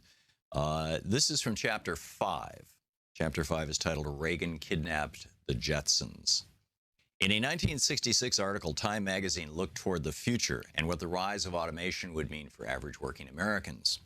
It concluded, quote, by 2000, the machines will be producing so much that everyone in the U.S. will, in effect, be independently wealthy. With government benefits, even non-working families will have, by one estimate, an annual income of $30,000 to $40,000. How to use leisure meaningfully will be a major problem, end of quote. And that was $30,000 to $40,000 in 1966 dollars, which would roughly be $199,000 to $260,000 in 2010 dollars. Ask anybody who was a teenager or older in the 1960s. This was a big sales pitch for automation and the coming computer age. There was even a cartoon show about it, The Jetsons. And everybody looked forward to the day when increased productivity from robots, computers, and automation would translate into fewer hours worked or more pay or both for every American worker. And there was good logic behind the idea. The premise was simple. With better technology, companies would become more efficient.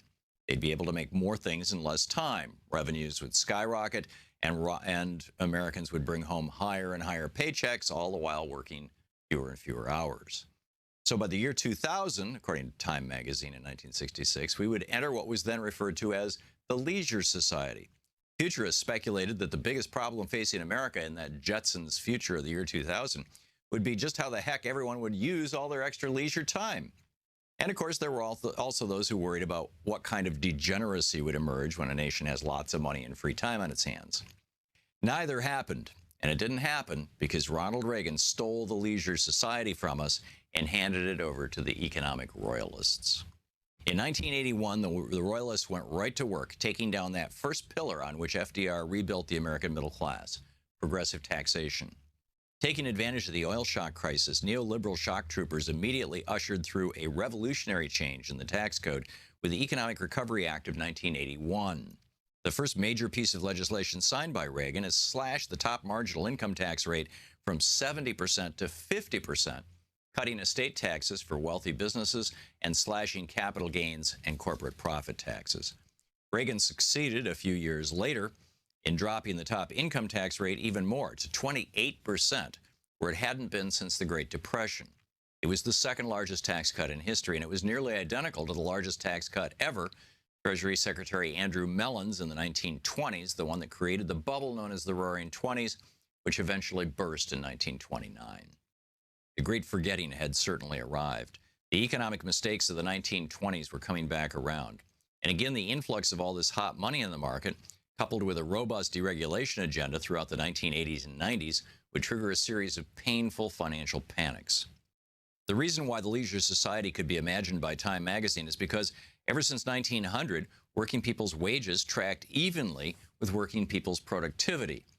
So as productivity continued to rise, which was likely due to increased automation and better technology, so too would everyone's wages. And the glue holding this logic together was the current top marginal income tax rate. In 1966, when the Time article was written, the top marginal income tax rate was 70%. And what that effectively did was encourage CEOs to keep more money in their businesses and invest in new technology, to pay their workers more, to hire new workers and expand.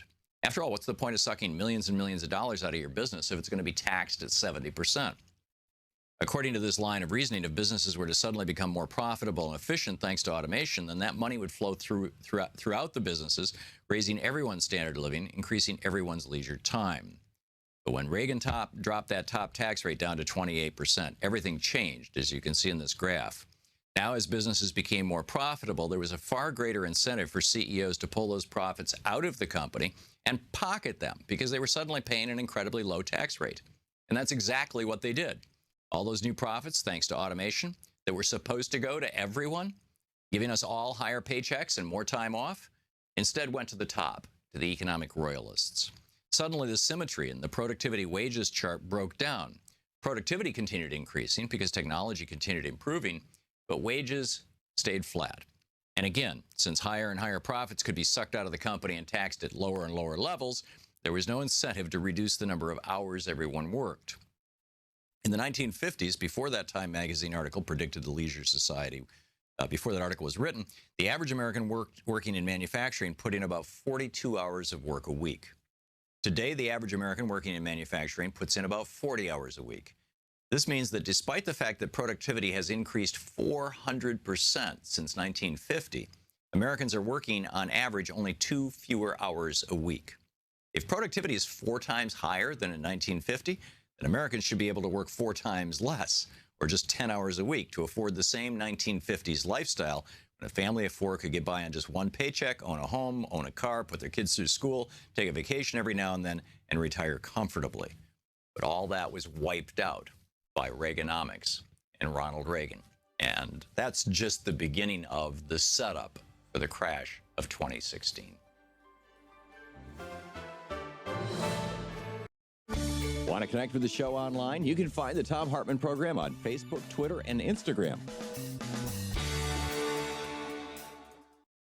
Welcome back to the Thom Hartmann Program. I'm Sam Sachs, filling in.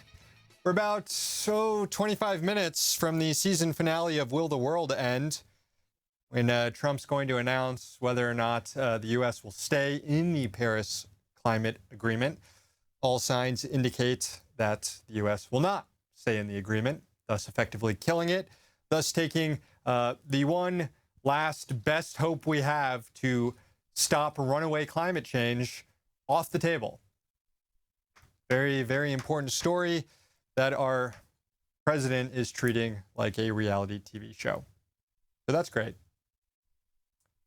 Corky calling from Hilton, New York. Hey, Corky. Hey, Corky, you there? Corky going once. Corky, last chance. All right. We lost Corky. That's a bummer. Okay, let's try. We got Rick calling from Woodland Hills, California. Hey, Rick, what's up? Oh, I was just listening to your discussions of the election, the aftermath, and Hillary's most recent code conference with the journalists, and well, I got to think about that pundits and the media dwell on Hillary's loss, but that's only half the story. Because after all, Hillary won the general election. That counts in election analysis. She and her people must have done something right to get elected by 3 million votes. Yeah, they be careful regarding conclusions drawn from the election, for example, her campaign staff and all that other stuff. Yeah, she look, Hillary Clinton won the popular vote by a lot. She ran up the score in states like California and New York to bolster her popular vote win.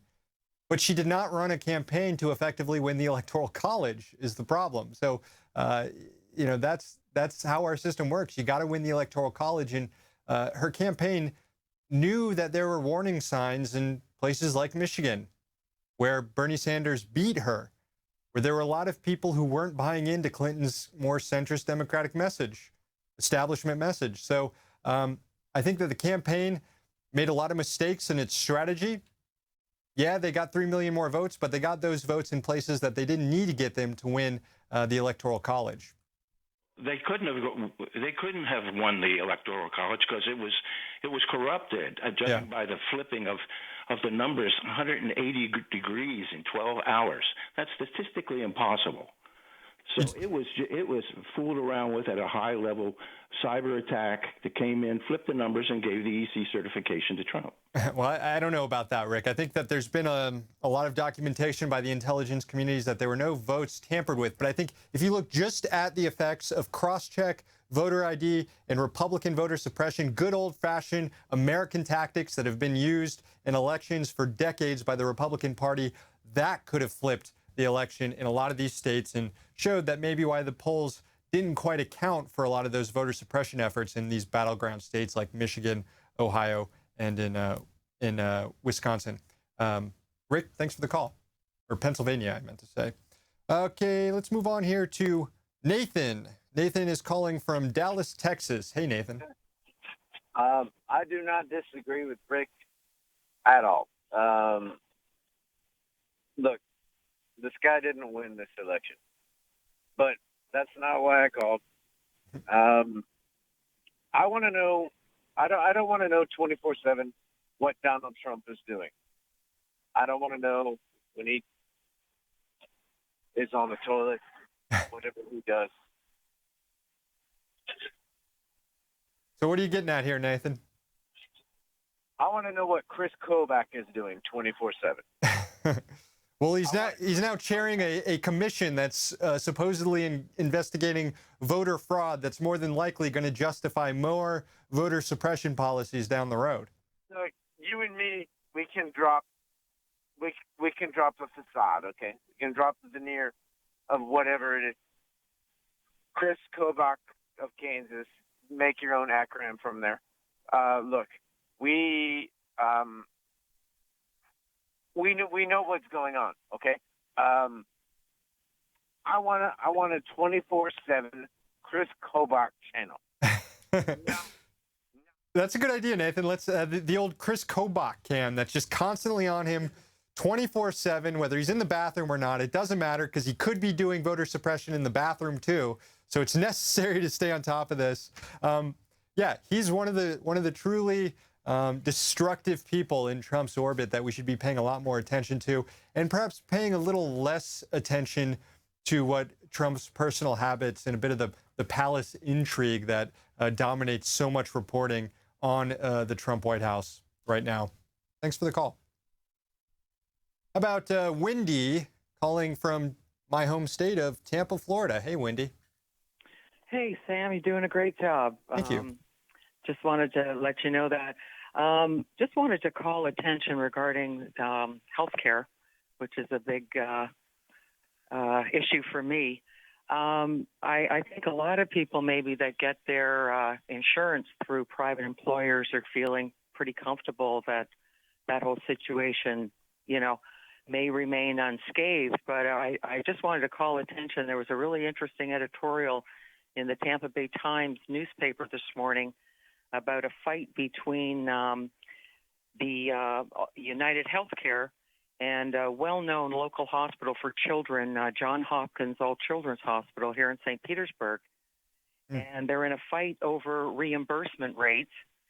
And the interesting thing is that United has basically left the negotiating table. And what that means basically is that, the interesting thing is that most of the employees in the local cities, St. Petersburg and Tampa, as well as Pinellas County employees, they're all affiliated with United Healthcare or covered under United Healthcare. So what that basically means is that, certain procedures now for children are unavailable to these people that have that health care until they come back to the negotiating table. And I've heard our Marco Rubio say, downplay it, in certain commentary he's made about how, this doesn't really, the health care plan doesn't really affect that many people because most people get it through their employers. Well, guess what, folks? Once we put the health insurance companies back in charge, they can do anything they want. Absolutely, Wendy. And I know they have health in their name, but they're not interested at all in improving people's health. These companies are predators. They make money by denying people health care. That is their business model. And yet, we've entrusted these very same companies with administering basically our entire healthcare system here in the U.S. And I know a lot of wonks here in Washington praise our employer-based healthcare system, saying that's a great delivery method for healthcare. Most people have jobs and they just get their healthcare through their jobs and they're happy with that. Except for the fact that if you were to leave your job, you suddenly don't have healthcare anymore.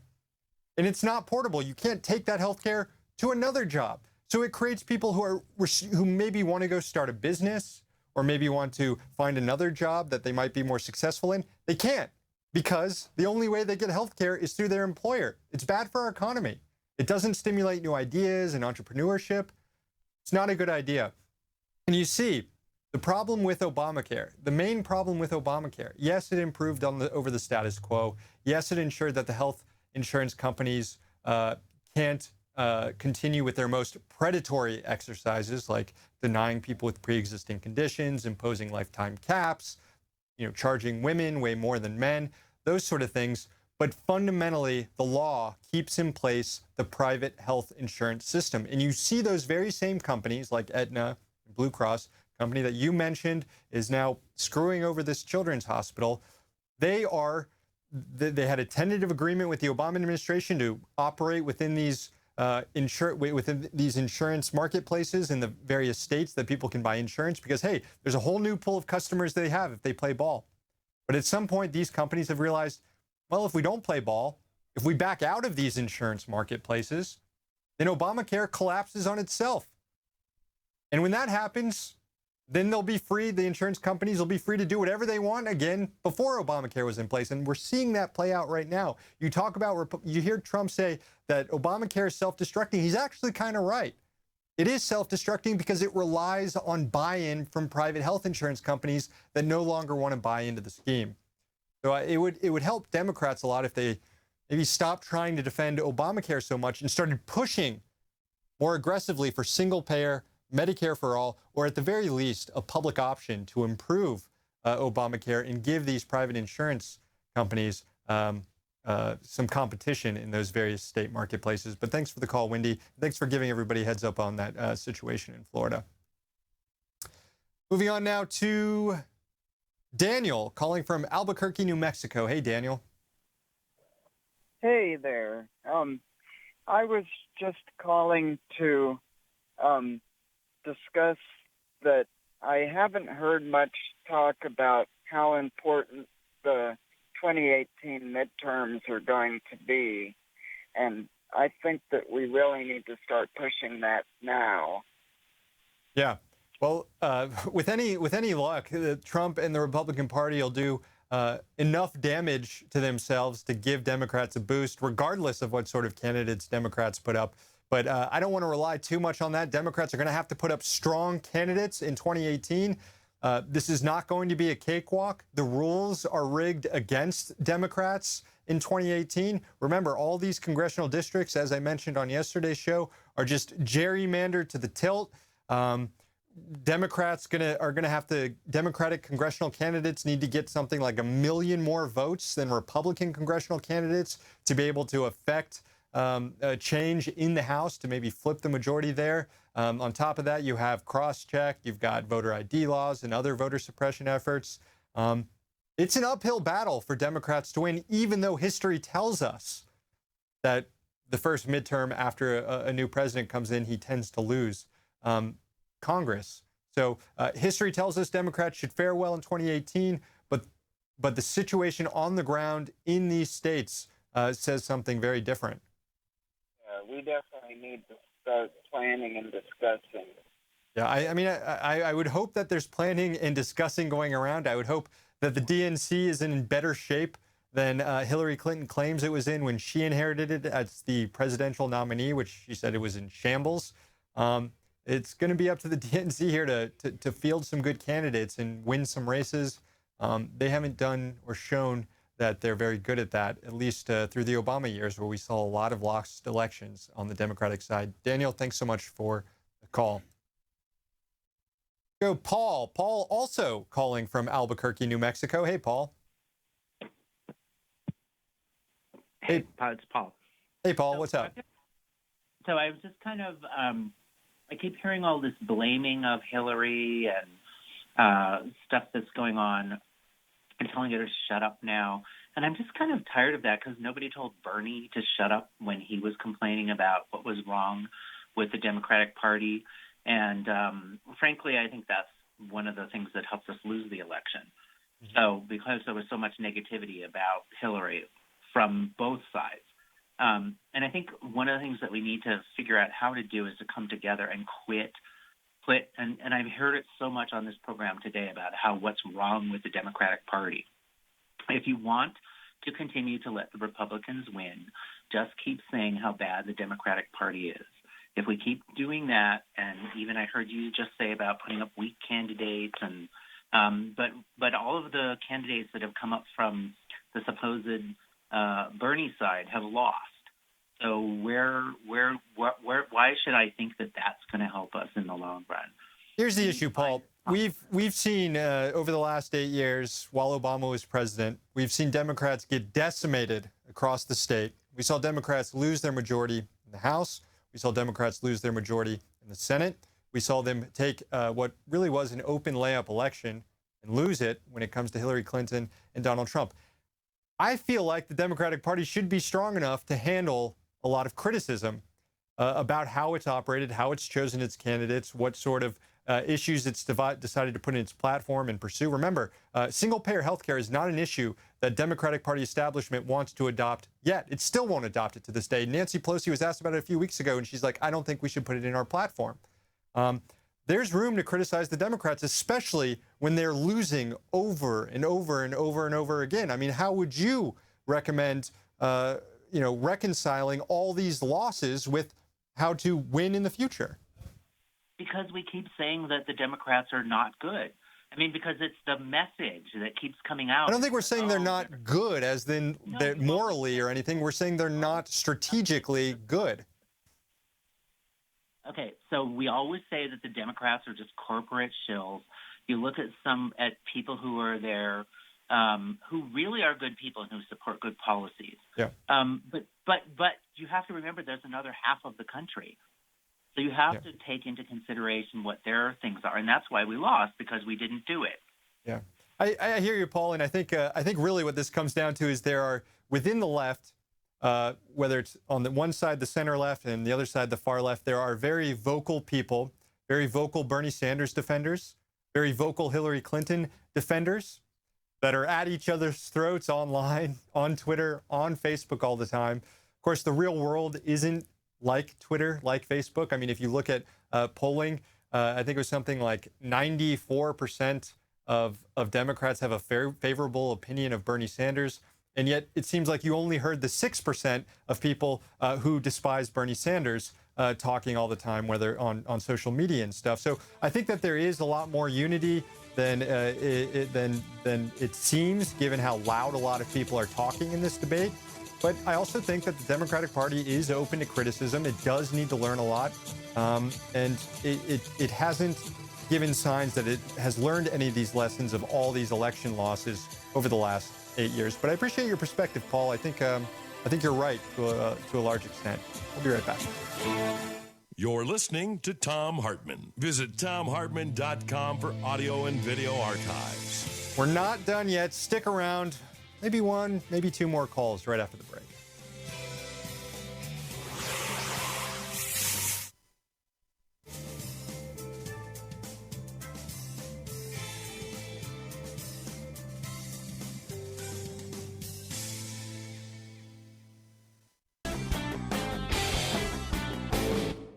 Keep in mind, Donald Trump is basing most of his campaign on the fact that wages have been stagnant for 35 years. And he's saying it's because of Mexico. It's because of China. It's because of our trade deals. Well, to some extent it is, but it's also, and in fact, according to these guys at the Economic Policy Institute, largely because of the loss of unions in the United States, which is, the cornerstone of Reaganism. Destroy the unions, you destroy the funding mechanism for the Democratic Party, and they'll have to start getting in bed with banksters, which is exactly what happened. So anyhow, so you would think that, if Trump really wants to restore the American dream and bring back the American prosperity we had in the 50s, 60s, and 70s, that he would be saying, hey, we need to go back to 35% unionization instead of the 6 or 7% we have right now in the private sector. Of course, he's not talking like that because he's a Republican. I mean, you just heard Harry Truman on this. So here are the key findings of the report. 1, for non-union private sector men, weekly wages would be an estimated 5% higher in 2013. This is the last year that they had numbers for that they could really crunch well. But it's, you can extrapolate it to today. For non-union private sector men, weekly wages would be an estimated 5% higher in 2013 if private sector union density remained at its 1979 level. For a year-round work, in other words, union density, number of people who are union members in the workforce. For a year-round worker, this translates to an annual wage loss of $2,700. For the 40 million non-union private sector men, the loss is equivalent to $2.1 billion fewer dollars in weekly paychecks, which represents an annual wage loss of $109 billion, just slightly more than the net wealth of the Koch brothers. I added. For non-union private sector men without a bachelor's degree or more education, non-college graduates, weekly wages would be an estimated 8% higher in 2013 if union density remained at its 1979 levels. For a year-round worker, this translates into an annual wage loss of over $3,000. And they continue through the list. You know, it's taking out these various slices of people. The degree of non-union wage decline reflects how much unionization has declined since 1979 among private sector men by 2/3, from 34% to 10%. That 10% includes government employees. Among women by more than 1/3, from 16 to 6%. And especially among non-college degree men by more than 2/3, from 38 to 11%. As unions have receded from the private sector, their effect on the wages of non-members percent of unionization has declined. And this is they go through more of the details and all this stuff, but this is something I have been pointing out since we started this program 13 years ago, that for every good union job in an economy, there's always a parallel non-union job that basically has the same wages and benefits because the unions set the floor. And as you destroy the unions, you destroy the floor. And now working people in the United States are basically falling through the floor. Wages have been flat since Reaganomics really took hold in 82, 83, 84. And they've actually declined, in particular for non-college educated men and for women since that time.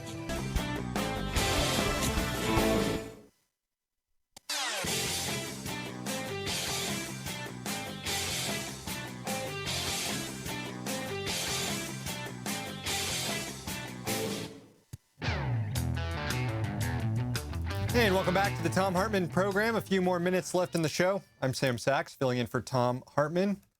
Let's go to Clyde, calling from Cambridge, Massachusetts. Hey, Clyde. Hey, how you doing, Tom? Good. Yeah, based on what you were just discussing as far as the Democrats and whatnot, we have to recognize that the Republicans up in the Rust Belt state, mainly Wisconsin, Ohio, Michigan, and Pennsylvania, took a lot of names off the voting list. And some people who got provisional ballots didn't have the ballots counted. Yeah.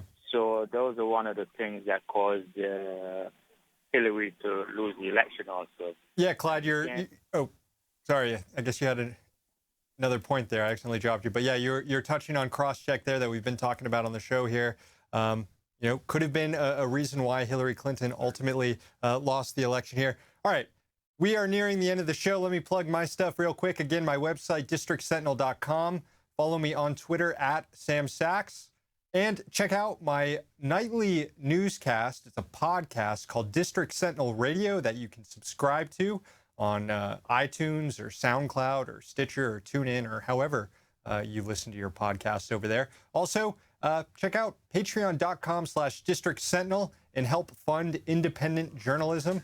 It's how we can defeat the corporate news out there that's feeding us so much misinformation. Thanks so much for tuning in and listening to me rant for the last 3 hours. I'm going to be here again tomorrow, filling in for Tom. Anything Goes Friday. I hope you join us. Have a good rest of the day.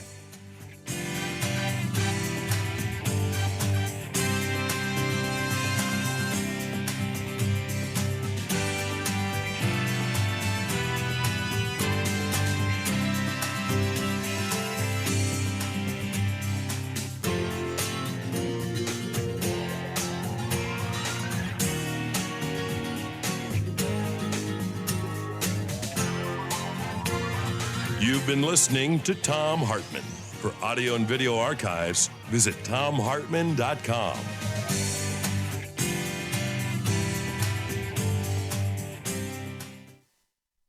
The Thom Hartmann Program is brought to you in part by the Aiden Forecast, an investment newsletter with weekly updates of leading market indicators and a monthly deep dive into what the details of the economy and the markets mean for investors and retirees. On the web at aidenmarkets.com. Wines have some of the highest pesticide levels in our food chain. This hour brought to you by ecowine.com. Pesticide-free wines, organic wines, imported from France by the Organic Wine Company, ecowine.com. Hartmann Program is brought to you in part by Super Beets. Super Beets are sourced from non-GMO beets, and they're packed with dietary nitrates, helping to produce nitric oxide for more energy, stamina, and support for healthy blood pressure levels naturally. For more information, call 800-223-8242 or visit tomsbeats.com.